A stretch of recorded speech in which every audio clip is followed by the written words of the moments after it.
कहानी की शुरुआत में एक लड़की दिखाई जाती है और इसका नाम ना मिजुकी था और ये ना अपने बालों को कट कर रही थी और तभी उसकी दोस्त बताने लगता है कि मिजुकी आखिरकार चक्कर क्या है, मतलब कि तुम अचानक से अमेरिका से जापान क्यों शिफ्ट हो रही हो, मतलब कि जिसे तुम अपना आइडल मानते हो तुम्हारे लिए सच में इतना ज्यादा इंपॉर्टेंट है क्या। और मिजुकी बताने लगता है कि हाँ तुमने सही कहा। और इसके बाद तभी उसके फ्रेंड बोलने लगता है कि अच्छा मुझे वो समझ में आ गया, बट तुम ये बताओ कि तुम अपने बालों को क्यों काट रही हो, वो वैसे ही काफी अच्छे लग रहे थे, मतलब कि इससे तुम्हारे आइडल का क्या लेना देना। और इसके बाद तभी हमें अगले सीन में मिजुकी दिखाई जाती है जो कि काफी तेज भागते हुए ना कहीं जा रही होती है और वो सोच रही होती है कि यार मैं सच में काफी ज्यादा मूर्ख हूँ, मतलब कि स्कूल के पहले दिन ही कौन लेट होता है। और स्कूल जाते टाइम ना वो गेट पे ना एक बंदे से भी टकरा जाती है, बट उससे ना ज्यादा ध्यान नहीं देती है और फटाक से ना अपने क्लास की तरफ जाने लगती है। और फाइनली अभी वो क्लास के अंदर पहुंच जाती है और जिस बंदे से टकराई थी ना पीछे से वो बंदा भी आता है और वो बंदा ना उसका बैग भी लेके आया था और बोलने लगता है कि तुम अपना बैग रास्ते में गिरा दिए थे और तुम्हें ध्यान से चलना चाहिए, मतलब की। और मिजुकी जो होती है ना वो लिटरली उस बंदे को ना अभी देखती रह जाती है, कुछ बोल नहीं पाती। और लिटरली तभी हमें पता लगता है कि यही वो बंदा था जो कि मिजुकी का आइडल था और इसका नाम इजुमी था और यही वो रीजन है जिस कारण मिजुकी अमेरिका से जापान शिफ्ट हुई थी। और तभी मिजुकी नोटिस करते हैं कि इजुमी ना उसी की क्लास में और बंदी को ना बिल्कुल भी भरोसा नहीं होता, मतलब कि विश्वास ही नहीं होता और सोची थी कि सच में मैं कितनी ज्यादा लकी हूँ देखा जाए तो। और इसके बाद मिजुकी जो होती है ना वो इजुमी से बात करने के लिए जाती है और लिटरली भाई इजुमी ना उसको इग्नोर करके ना वहां से चला जाता है। और ये चीज देखने के बाद मिजुकी लिटरली वहां पे काफी ज्यादा हैरान हो जाती है और सोचती है कि भाई चल क्या रहा है ये। और इसके बाद तभी वहां पे एक और बंदा आता है और इसका नाम ना नकात्सु था और वो बोलने लगता है कि तुम्हें चिंता करने की जरूरत नहीं है, मतलब कि इजुमी इसी टाइप का बंदा है, मतलब कि जब कोई पहली बार उससे मिलता है ना तो वो उससे ढंग से बात नहीं करता। और मैं तुम्हें इतना बता दूं बट वो दिल का ना काफी ज्यादा अच्छा है। और साथ ही मैं तुम्हें ये भी बता दूं कि इस स्कूल में ना केवल लड़के ही रहते हैं और उनकी तो दोस्ती काफी अच्छे तरीके से हो जाती है, मतलब कि नकात्सु ना अभी इजुमी के साथ ना काफी ज्यादा मजे लेने लगता है, मतलब कि मिजुकी के साथ। और यही वो रीजन था जिस कारण मिजुकी ने अपने बालों को काट लिए थे, मतलब कि वो अभी लड़का बन के ना इस स्कूल में एडमिशन ली थी और इसके बारे में ना किसी को भी नहीं पता था। और इसके बाद नकात्सु जो होता है ना मिजुकी को लेकर ना उसके डोम के अंदर जा रहा होता है और वो बताने लगता है कि फाइनली तुम्हें तुम्हारा डोम मिल चुका है और यहाँ पे टोटल में 3 डोम देखने को मिलते हैं। और इसके बाद नकात्सु पता है क्या बताता है कि तुम्हें ना एक और बात हैरान करने वाली मैं बता देता हूँ, मतलब कि तुम्हारा रूममेट ना इजुमी है। और ये सुनने के बाद मिजुकी लिटरली भाई और भी काफी ज्यादा हैरान हो जाती है और सोचती है कि भाई मेरा इतना अच्छा लक कहाँ से हो गया। और इसके बाद तभी वहाँ पे ना एक और बंदा आता है और वो ना डॉक्टर था और इसका नाम भी मैं आपको बता देता हूँ और इसका नाम ना उमेदा होता है। और इसके बाद वो लोग ना वहाँ पे थोड़ी बहुत बातचीत करते हैं बट ज्यादा इंपॉर्टेंट बातचीत नहीं था ना तो इस कारण मैं स्किप कर रहा हूँ इसको।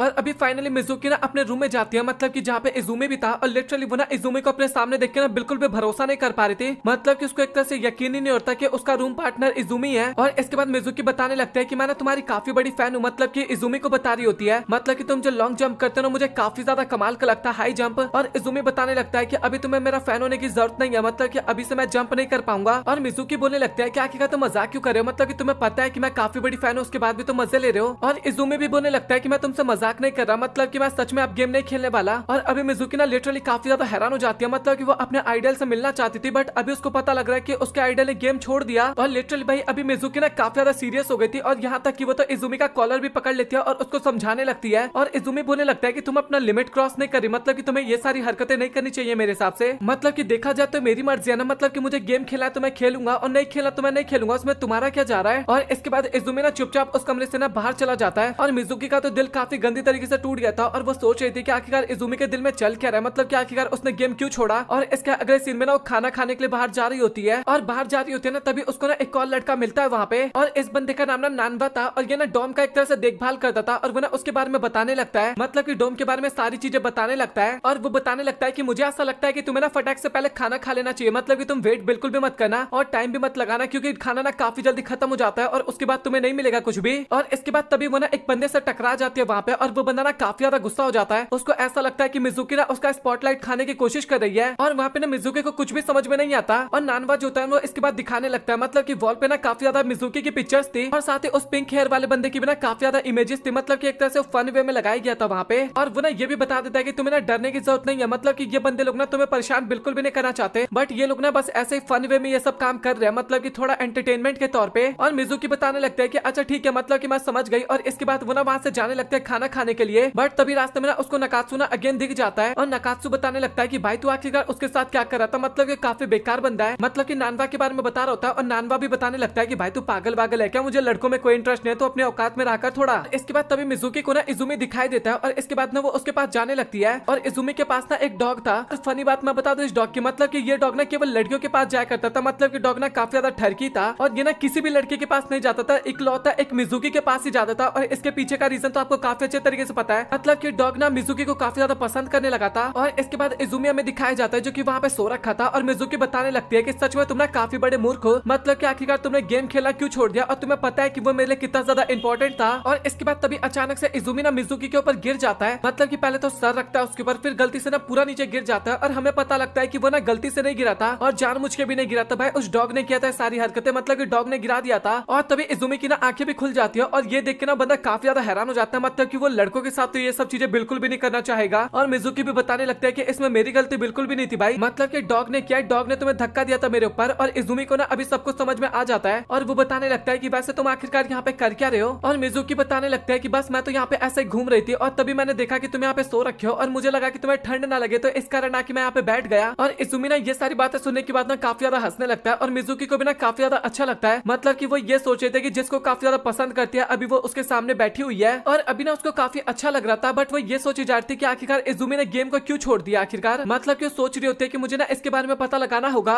इसके बाद हमें स्पोर्ट्स क्लास का सीन दिखाया जाता है जहाँ पे नकात्सु ना भागने में ना काफी ज्यादा अच्छा था और वो ना अभी इजुमी को बता रहा होता है कि दौड़ना चाहिए तुम्हें अभी, मतलब कि मिजुकी को बोल रहा था। और लिटरली जब मिजुकी दौड़ती है ना तो वो नकात्सु का भी रिकॉर्ड तोड़ देती है, मतलब कि इतना फास्ट दौड़ती है कि। और ये चीज देखने के बाद लिटरली वहाँ पे ना सभी बंदे काफी ज्यादा हैरान हो गए थे और ये बात ना काफी जल्दी पूरे स्कूल में फैल गया था कि नकात्सु का रिकॉर्ड ना एक बंदे ने तोड़ दिया है। और इसके बाद लिटरली जितने भी स्पोर्ट्स क्लब के कैप्टन होता है ना वो सभी ना अभी मिजुमी के पास जाने लगता है, मतलब कि वो सभी ना मिजुकी को अपने टीम में ऐड करना चाहते थे। मिजुकी इतना ज्यादा कमाल की थी इस कारण, और लिटरली मिजुकी को ना किसी भी क्लब में नहीं जाना था, इस कारण वो वहां से भागने लगती है और सभी बंदे ना उसके पीछे पड़ गए थे, मतलब कि वो लोग चाह रहे थे कि तुम ना किसी क्लब में ज्वाइन हो, मतलब कि हमारे क्लब में ज्वाइन हो। और इसके बाद मिजुकी ना घर जा रही होती है, मतलब कि कहीं पे जा रही होती है और तभी नकात्सु वहां पे आता है और वो बोलता है कि मिजुकी क्या तुम मेरे साथ फुटबॉल खेलना चाहती हो, और वो ना मना करने लगती है। और तभी नकात्सु बोलने लगता है कि तुम्हें ना किसी भी काम के लिए ना मना नहीं करना चाहिए, मतलब कि मर्द कभी भी किसी काम के लिए मना नहीं करते हैं। और वो बोलने लगता है कि तुम्हें आके फुटबॉल खेलना चाहिए और इसके बाद दोनों ना वहाँ पे फुटबॉल खेलने लगते हैं और सही खेले तो देखा जाए तो। बट तभी नकात्सु का हाथ ना गलती से मिजुमी के ना हाथ पे लग जाता है, मतलब कि नाक पे लग जाता है और मिजुकी जो होती है ना वो वहीं पे बेहोश हो जाती है इसके बाद। और ये चीज देख के ना इजुमी भी काफी ज्यादा हैरान हो जाता है, मतलब कि वो वहाँ से गुजर रहा था, इस कारण वो भी फटाक से वहाँ पे आता है और वो बोलने लगता है कि तुम जल्दी से नर्स ऑफिस जाओ और मैं इसको वहाँ पे लेके आता हूँ। और इसके बाद इजुमी ना उसको अपने गोद में उठाता है और गोद में उठाने के बाद ना उसको कुछ तो एहसास होता है, मतलब कि लिटरली जैसे इजुमी गोद में उठाता है ना तो उसको पता चल जाता है कि मिजुकी ना एक लड़का नहीं बल्कि एक लड़की है। और इसके अगले सीन में मिजुकी ना हमें नर्स ऑफिस में दिखाई जाती है जहाँ पे ना भाई वो बेहोश हो रखी थी और अभी फाइनली उसका आंख खुलता है। और इजुमी और नकात्सु ना अभी भी वहीं पे थे, लेकिन इजुमी ना नकात्सु को लेके वहाँ से बाहर चला जाता है और तभी डॉक्टर बोलने लगता है कि मुझे ना तुमसे कुछ बात करनी है, मिजुकी को बोल रहा होता है डॉक्टर। और लिटरली डॉक्टर ना अभी काफी वियर्ड तरीके से बात कर रहा था और साथ ही वो ना अभी काफी क्लोज जाने की भी कोशिश कर रहा था और मिजुकी को भी एहसास हो जाता है कि कहीं डॉक्टर को पता तो नहीं चल गया कि मैं एक लड़का नहीं लड़की हूँ। और इसके बाद तभी डॉक्टर ना काफी ज्यादा क्लोज आ जाता है मिजुकी के और बताने लगता है कि अच्छा मुझे इस क्वेश्चन का आंसर दो कि तुम्हारी जैसी लड़की हमारे स्कूल में आखिरकार कर क्या रही है। और इसके बाद हमें मिजुकी के ना पास्ट का सीन दिखाया जाता है जहाँ पे वो अपनी ग्रैंडपा के साथ बैठी होती है और साथ ही कुछ टॉपिक पे बात कर रही थी और उस टाइम पे ना टीवी भी चल रहा था और साथ ही वो ना लॉन्ग जंप का शो था, मतलब कि इजुमी ही टीवी पे था और पहली बार देखने के बाद ही मिजुकी को ना इजुमी काफी ज्यादा पसंद आ गया था। और लिटरली अभी हमें पास्ट का सीन दिखाया जाता है, मतलब कि अगेन प्रेजेंट का, और अभी तक डॉक्टर ना काफी ज्यादा क्लोज था मिजुकी के। इसके बाद तभी वहाँ पे इजुमी आ जाता है और वो बताने लगता है कि मिजुकी मुझे ऐसा लगता है कि अभी हमें डोम में वापस चलना चाहिए। और इसके बाद वो दोनों ना जाने लगते हैं, मतलब कि रास्ते में होता है और मिजुकी बोलने लगता है कि आखिरकार नकात्सु कहाँ चला गया। और इजुमी बताने लगता है कि तुम फिक्र मत करो, मतलब कि मैंने उसको पहले डोम में भेज दिया है। और हमें ना डॉग का भी नाम पता लगता है, उस डॉग का नाम ना यूजिरो था, बट हम ना डॉग ही बोलेंगे भाई, डॉग ही का अच्छा लग रहा है नाम। और इसके बाद मिजुकी ना फाइनली अभी अपने डोम में पहुंच गई थी और नकात्सु ना उसको देख के काफी ज्यादा खुश हो जाता है, काफी ज्यादा रोने लगता है उसके आगे और काफी ज्यादा सॉरी बोलने लगता है कि मैंने जानबूझ के वो सब कुछ नहीं किया था, मतलब कि गलती से हो गया था। और मिजुकी भी बोलने लगता है कि तुम्हें सॉरी बोलने की जरूरत नहीं है, मतलब कि मुझे भी पता है कि वो गलती से हो गया था और खेल खेल में थोड़ी बहुत चोटें तो लगती रहती है। और इसके बाद मिजुकी ना अपने रूम के अंदर जाते हैं, मतलब कि थोड़ी देर बाद, और तभी वो नोटिस करते हैं कि इजुमी ना कब का सो चुका अपने रूम में जाने के बाद। और मिजुकी सोच रही होती है कि भाई ये कैसे हो गया, मतलब कि बंदा कुछ ज्यादा जल्दी नहीं सो गया। और इसके बाद वो ना वहाँ से अकेले खाना खाने के लिए जाने लगती है, बट तभी हमें पता लगता है कि इजुमी ना सो नहीं रखा था, बल्कि वो ना मिजुकी के बारे में सोच रहा था, मतलब कि उन्हीं पलों के बारे में सोच रहा था जब उसने उसको गोद में उठाया था और उसको पता चल चुका था कि वो एक लड़का नहीं बल्कि एक लड़की है। और बंदा सोचो यार, एक लड़की के साथ रूम शेयर कर रहा है, उसको कितना ज्यादा अजीब सा लग रहा होगा या फिर अच्छा लग रहा होगा, भाई मुझे नहीं पता, आप लोग कमेंट सेक्शन में बताओ एक बार। और वो सोचने लगता है कि आखिरकार इसके बारे में किसी को पता क्यों नहीं चला, या फिर कहीं मैं ही ज्यादा सोच रहा हूँ, मतलब कि मैं ही गलत सोच रहा हूँ। और इसके बाद में अगले दिन का सीन दिखाया जाता है जहाँ पे मिजुकी ना नकात्सु के साथ फाइनली स्कूल के अंदर जाती है और तभी हमें एक जगह पे ना काफी ज्यादा भीड़ दिखाया जाता है। और इसके बाद मिजुकी भी ना वहाँ पे जाती है उसको चेक करने के लिए और लिटरली उस सामने का दृश्य देख के ना काफी ज्यादा हैरान हो जाती है, मतलब कि उसकी और इजुमी की जो फोटो होती है ना, जब वो दोनों नीचे गिर गए थे वो फोटो किसी ने क्लिक करके ना भाई बोर्ड पे लगा दिया था। और इजुमी जो होता है ना वो सबसे पहले तो पोस्टर को फाड़ देता है और इसके बाद वो ना एक चश्मिश के पास जाता है और उसको ना सीधा धमकी देने लगता है कि अगर मैंने दोबारा कभी ऐसी हरकतें करते हुए तेरे को देख लिया ना तो भाई मैं तेरा पत्ता कट कर दूंगा, पहले बता रहा हूँ। लिटरली भाई इजुमी तो केवल धमकी दे के आता है, लेकिन तभी मिजुकी वहां पे आती है और वो तो उसको पीट देती है और बोलने लगता है कि इस बार तो मैं केवल एक ही पंच मारी हूँ, बट अगली बार मैं तुम्हें बहुत ज्यादा पीटने वाली हूँ। और वो ना ये सारी बातें बोल के ना बाहर जा रही होती है, बट तभी अचानक से डॉक्टर ना अगेन उसके पास आ जाता है। और ये डॉक्टर भी सच में भाई काफी ज्यादा ठरकी है, मतलब कि एक लड़की देखा नहीं कि उसके पीछे पड़ गया और वो बताने लगता है कि तुमने सच में काफी अच्छा काम किया और तुम्हारे हाथों में चोट तो नहीं लग गया ना। उसका हाथ चेक करने लगता है और इसके बाद बोलता है कि अच्छा ठीक है मैं जा रहा हूँ, मतलब कि मैं तुमसे बाद में मिलूंगा और तुमने मेरे क्वेश्चंस का आंसर अभी तक नहीं दिया, मतलब कि तुम आंसर तो दे दो भाई मेरा। और मिजुकी भी ना काफी ज्यादा परेशान हो गया था और वो सोचे लगता है कि मुझे ऐसा लगता है कि इजुमी से ना इसके बारे में बात करना चाहिए। और इसके बाद वो ना इजुमी के पास बात करने के लिए जाता है क्लास के अंदर, लेकिन इजुमी ना उसको इग्नोर करके ना वहां से जाने लगता है। और इसके अगले सीन में वो ना नकात्सु के साथ घर जा रही होती है, मतलब कि मिजुकी, और वो ना काफी ज्यादा उदास थी और बताने लगता है कि मुझे ऐसा लगता है कि इजुमी ना मुझे इग्नोर करने की कोशिश कर रहा है। और नकात्सु बताने लगता है कि तुम्हें ना फिक्र करने की जरूरत नहीं है, मतलब कि सुबह के इंसिडेंट को लेकर तुम्हें इग्नोर करने की कोशिश कर रहा है, बट सच बताओ तो काफी ज्यादा अच्छा इंसान है, मैं तुम्हें इतना बता दूं। और इसके बाद तभी अचानक से ना नकात्सु को ना काफी ज्यादा अजीब सा फील होता है, उसका हार्ट बीट ना काफी ज्यादा फास्ट हो जाता है, मतलब कि मिजुकी की तरफ देखते हुए, और सोचे लगता है कि वैसे वो लड़का है उसके बाद भी मेरा हार्ट बीट इतना ज्यादा फास्ट क्यों हो रहा है, मतलब कि मुझे इतना अजीब सा क्यों फील हो रहा है भाई। और मिजुकी भी ना आगे की तरफ जा रही होती है, बट तभी उसकी नजर ना इजुमी के ऊपर जाती है और इजुमी ना एक बंदे के साथ खड़ा था वहाँ पे, मतलब की लड़की के साथ खड़ा था। और ये चीज देख के ना मिजुकी काफी ज्यादा घबरा जाता है, मतलब की घबरा जाती है और वो ना नकात्सु का हाथ पकड़ के ना वहाँ से भागने लगती है। और लिटरली भाई जब मिजुकी ने उसका हाथ पकड़ा था ना, उसके बाद नकात्सु का हार्ट बीट ना और भी ज्यादा फास्ट हो जाता है और वो सोचे लगता है कि भाई मेरे साथ क्या हो रहा है, मतलब कि लड़का है उसके बाद भी मेरा हार्ट बीट इतना ज्यादा फास्ट क्यों हो रहा है। और इसके बाद तभी मिजुकी ना हमें अपने डॉग के साथ दिखाई जाती है। अब ये डॉग किसका था ये तो भाई भगवान ही जाने, बट डॉग के साथ दिखाई जाती है और वो ना इजुमी की बातें सुनना चाहते थे, इस कारण वो ना काफी ज्यादा क्लोज हो जाते हैं इजुमी के, और वो ना बातें सुन भी पा रही थी एक तरह से। और वो लड़की बोल रही होती है कि आखिरकार तुमने लॉन्ग जंप करना क्यों छोड़ दिया है, मतलब कि मुझे पता है कि तुम वो सब कुछ मेरे कारण छोड़ दिए हो, मतलब कि अगर तुमने उस दिन मेरी जान ना बचाई होती तो तुम अभी भी अपने गेम में फोकस कर पाते और तुम्हें वो इंजरी नहीं होती देखा जाए तो। और इजुमी बताने लगता है कि तुम्हें अपने आप को दोषी ठहराने की ना जरूरत नहीं है, मतलब कि मुझे पता है कि वो मैंने ना अपने आप से छोड़ा है और इसमें तुम्हारी कोई भी गलती नहीं है। और लिटरली इसके बाद डॉग ना तभी उनके सामने आ जाता है और वो ना मिजुरो को भी ना खींच के ले आता है वहाँ पे, मतलब कि मिजुकी को। और ये चीज देख के ना वो सभी भी काफी ज्यादा हैरान हो जाता है और मिजुकी जो थी ना वो भी वहाँ पे कुछ नहीं बोल पाती और चुपचाप वहाँ से चली जाती है। और मिजुकी बेचारी ना पार्क में काफी ज्यादा उदास होती है और तभी इजुमी उसके पास आता है और वो बोलने लगता है कि आखिरकार तुम पार्क में यहाँ पे क्या कर रही हो। और वो बताने लगता है कि बस मैं ऐसे यहाँ पे बैठी हुई थी। और इसके बाद वो दोनों ना वहाँ से घर जाने लगते हैं और मिजुकी बोलने लगते हैं कि आखिरकार वो लड़की कौन थी। और इजुमी बताने लगता है कि बस वो तो मेरे बचपन की दोस्त थी और ऐसे मुझसे मिलने के लिए आई थी। और इसके बाद तभी इजुमी बोलने लगता है कि मैंने तुमसे कुछ बात पूछना चाहता हूँ, मतलब कि जो डॉग है ये आखिरकार तुम्हारे पास क्यों जाता है, मतलब ये किसी भी लड़के के पास नहीं जाता, बट एक इकलौती तुम एक लड़का हो जिसके पास ये जाता है। और इसके बाद बताने लगता है कि मैंने 1.5 साल पहले यहाँ पे आया था और कोई बंदा ना इस डॉग को काफी ज्यादा परेशान कर रहा था, मतलब कि जो इसका मालिक था ना वो इसको रखना नहीं चाहता था और इसको लेके जा रहे थे और मैंने ना उसकी मदद की थी एक तरह से, मतलब कि इस डॉग की। और इस कारण ये ना मेरे अलावा किसी भी आदमी को पसंद नहीं करता, मतलब कि किसी भी आदमी को पसंद नहीं करता ये। और इसके बाद वो बोलने लगते हैं कि मुझे ऐसा लगता है कि हमें चलना चाहिए, मतलब कि इन सभी बातों पे ज्यादा ध्यान नहीं देना चाहिए। और इसके बाद तभी मिजुकी ना डॉक्टर के पास जाती है और वहाँ पे ना उससे कुछ बात करना था, बट हमें पता नहीं लगता कि क्या बात क्या। और इसके बाद वो ना वहाँ से जाने लगती है और तभी में वही लड़की दिखाई जाती है जो कि इजुमी के साथ बात कर रही थी। और वो जैसे मिजुकी को देखते हैं ना, इसके बाद वो उसके पास आ जाती है और बोलने लगते हैं कि मुझे ना तुमसे कुछ बात करनी है। वो बोलने लगते हैं कि क्या तुम कल इजुमी को मुझसे मिलने के लिए कह सकते हो, मतलब कि मुझे उससे कुछ ज्यादा इंपॉर्टेंट काम है कल। और वो बंदा ना बात मान जाता है, मतलब कि मिजुकी बात मान जाती है। और इसके बाद हमें रात का सीन दिखाया जाता है जहाँ पे दोनों ना डिनर कर रहे थे, मतलब कि मिजुकी और इजुमी ना डिनर कर रहे होते हैं और वो बताने लगते हैं कि मुझे ना कल वही लड़की मिली थी और वो ना तुमसे मिलना चाहती है, मतलब कि मुझे ऐसा लगता है कुछ काफी इंपॉर्टेंट काम है और तुम्हें ना उससे एक बार मिल लेना चाहिए। और इजुमी भी बताने लगता है कि उसको ना कोई भी जरूरी काम नहीं होगा, मतलब कि वो ऐसे टाइम पास के लिए बुला रही होगी और तुम्हें ज्यादा ध्यान नहीं देना चाहिए। और इसके बाद वो ना वहाँ से चुपचाप चला जाता है। और इसके बाद तभी नकात्सु वहाँ पे आता है और वो भी ना उसके साथ बैठ के खाने लगता है, मतलब कि मिजुकी के साथ। और मिजुकी को ना एक ड्रिंक काफी ज्यादा अच्छा लग रहा था और वो ना नकात्सु का पी लेती है और बताने लगते हैं कि इसका टेस्ट सच में काफी ज्यादा कमाल का है। और लिटरली नकात्सु ना काफी ज्यादा घबरा रहा था और वो सोच रहा था कि यार ये तो एक तरह से इनडायरेक्टली किस हो जाएगा। और बंदे की नजर ना अभी केवल बोतल की तरफ थी कि मुझे उसको पीना चाहिए या फिर नहीं पीना चाहिए, बट तभी वहाँ पे एक दूसरा बंदा आता है और वो ना फटाक से बोतल को पी जाता है, मतलब कि ड्रिंक को पी जाता है। और ये चीज देख के नकात्सु ना काफी ज्यादा गुस्सा हो जाता है और बोलने लगता है कि लिटरली भाई तूने मेरे जूस को कैसे पिया, मतलब कि मैं तेरे को बिल्कुल भी नहीं छोड़ने वाला। और इसके बाद वो सोचने लगता है कि भाई मैं कुछ ज्यादा नहीं कर रहा हूँ, मतलब कि आखिरकार मैं ये सब कुछ कर क्यों रहा हूँ, मतलब कि मैं मिजुकी को लेके इतना ज्यादा फील क्यों कर रहा हूँ। वैसे देखा जाए तो वो एक लड़का है और क्या मेरा टेस्ट लड़कों में है क्या। और इसके बाद अगेन में घर का सीन दिखाया जाता है जहाँ पे मिजुकी ना आराम से मोबाइल चला रही होती है बैठ के और इजुमी ना शावर ले रहा था क्योंकि अगली बारी ना मिजुकी की थी। और इसके बाद मिजुकी भी जाती है शावर लेने के लिए और वो शावर लेते टाइम ना अपने पास्ट की बातों को याद करने लगते हैं, मतलब कि जब वो डॉक्टर के पास गई थी। और वो बताने लगता है कि मैं ना एक लड़की हूँ ना कि एक लड़का हूँ और यहाँ पे आने का रीजन इजुमी है। और डॉक्टर भी बताने लगता है कि हाँ मुझे पता था इसके बारे में, मतलब कि तुम एक लड़की हो और तुम्हें पता चल चुका है कि इजुमी अब बिल्कुल भी खेल में इंटरेस्ट नहीं रखता, तो मुझे ऐसा लगता है कि अभी तुम्हें यहाँ से चुपचाप चले जाना चाहिए। और मिजुकी बोलने लगते हैं कि हाँ मुझे पता है कि वो अभी नहीं खेल रहा बट वो फ्यूचर में जरूर खेलेगा और मैं यहाँ से बिल्कुल भी नहीं जाने वाली, मतलब कि मैं भी चाहती हूँ कि मैं उसके साथ स्पोर्ट्स खेलूं एक तरह से। और डॉक्टर भी बोलने लगते हैं कि अच्छा ठीक है, मतलब कि मैं क्या ही कर सकता हूँ, तुम्हें जो करना तुम वो कर सकती हो, मतलब कि तुम्हारी लाइफ तुम्हारी मर्जी। और इसके बाद तभी मिजुकी भी ना उसको जाके हक कर लेती है और काफी ज्यादा खुश होने लगती है और बोलता है वो डॉक्टर कि हाँ बहुत हो गया, मतलब कि अभी तुझे थोड़ा दूर हो जाना चाहिए। और लिटरली इसके बाद में पता लगता है कि डॉक्टर भी ना एक गे था, मतलब कि इस कारण उसको लड़कों या फिर लड़कियों, मतलब कि जिस चीज में भी मानो आपको इंटरेस्ट आ जाता था, मतलब कि अब मुझे नहीं पता यार ज्यादा इन सब चीजों के बारे में। और इसके बाद फनी सीन एक और बताओ, अभी हम ना प्रेजेंट में आ गए थे और इजुमी जो था ना वो अपना वॉच ना बाथरूम में ही छोड़ दिया था और अभी मिजुकी वहां पे नहा रही थी और इजुमी ना अपना वॉच लेने के लिए जा रहा था और लिटरली वो ना मिजुकी से ना उसकी वॉच मांगने लगता है और मिजुकी ना उसकी वॉच दे भी देती है। और लिटरली भाई बंदी को शर्म नहीं आ रहा क्या वहां पे बिल्कुल भी। लेकिन इजुमी तो कमरे में आने के बाद काफी शर्मा जाता है और बोलता है कि मुझे उसका प्रॉपर बैग दिख रहा था और उसको कम से कम ढक तो लेना चाहिए यार, ये क्या कर रहा हूँ मैं, मुझे खुद समझ में नहीं आ रहा। और मिजुकी भी वही सोच रही होती है कि उसने ना सिर्फ मेरा बैग देखा होगा, मतलब कि मुझे इतना ज्यादा नहीं सोचना चाहिए, रूम में सोच रही थी वो। और इजुमी को भी ना अभी एकदम कंफर्म हो चुका था कि वो ना एक लड़की ही है, मुझे इस बात को लेकर एकदम कंफर्म हो चुका हूँ मैं।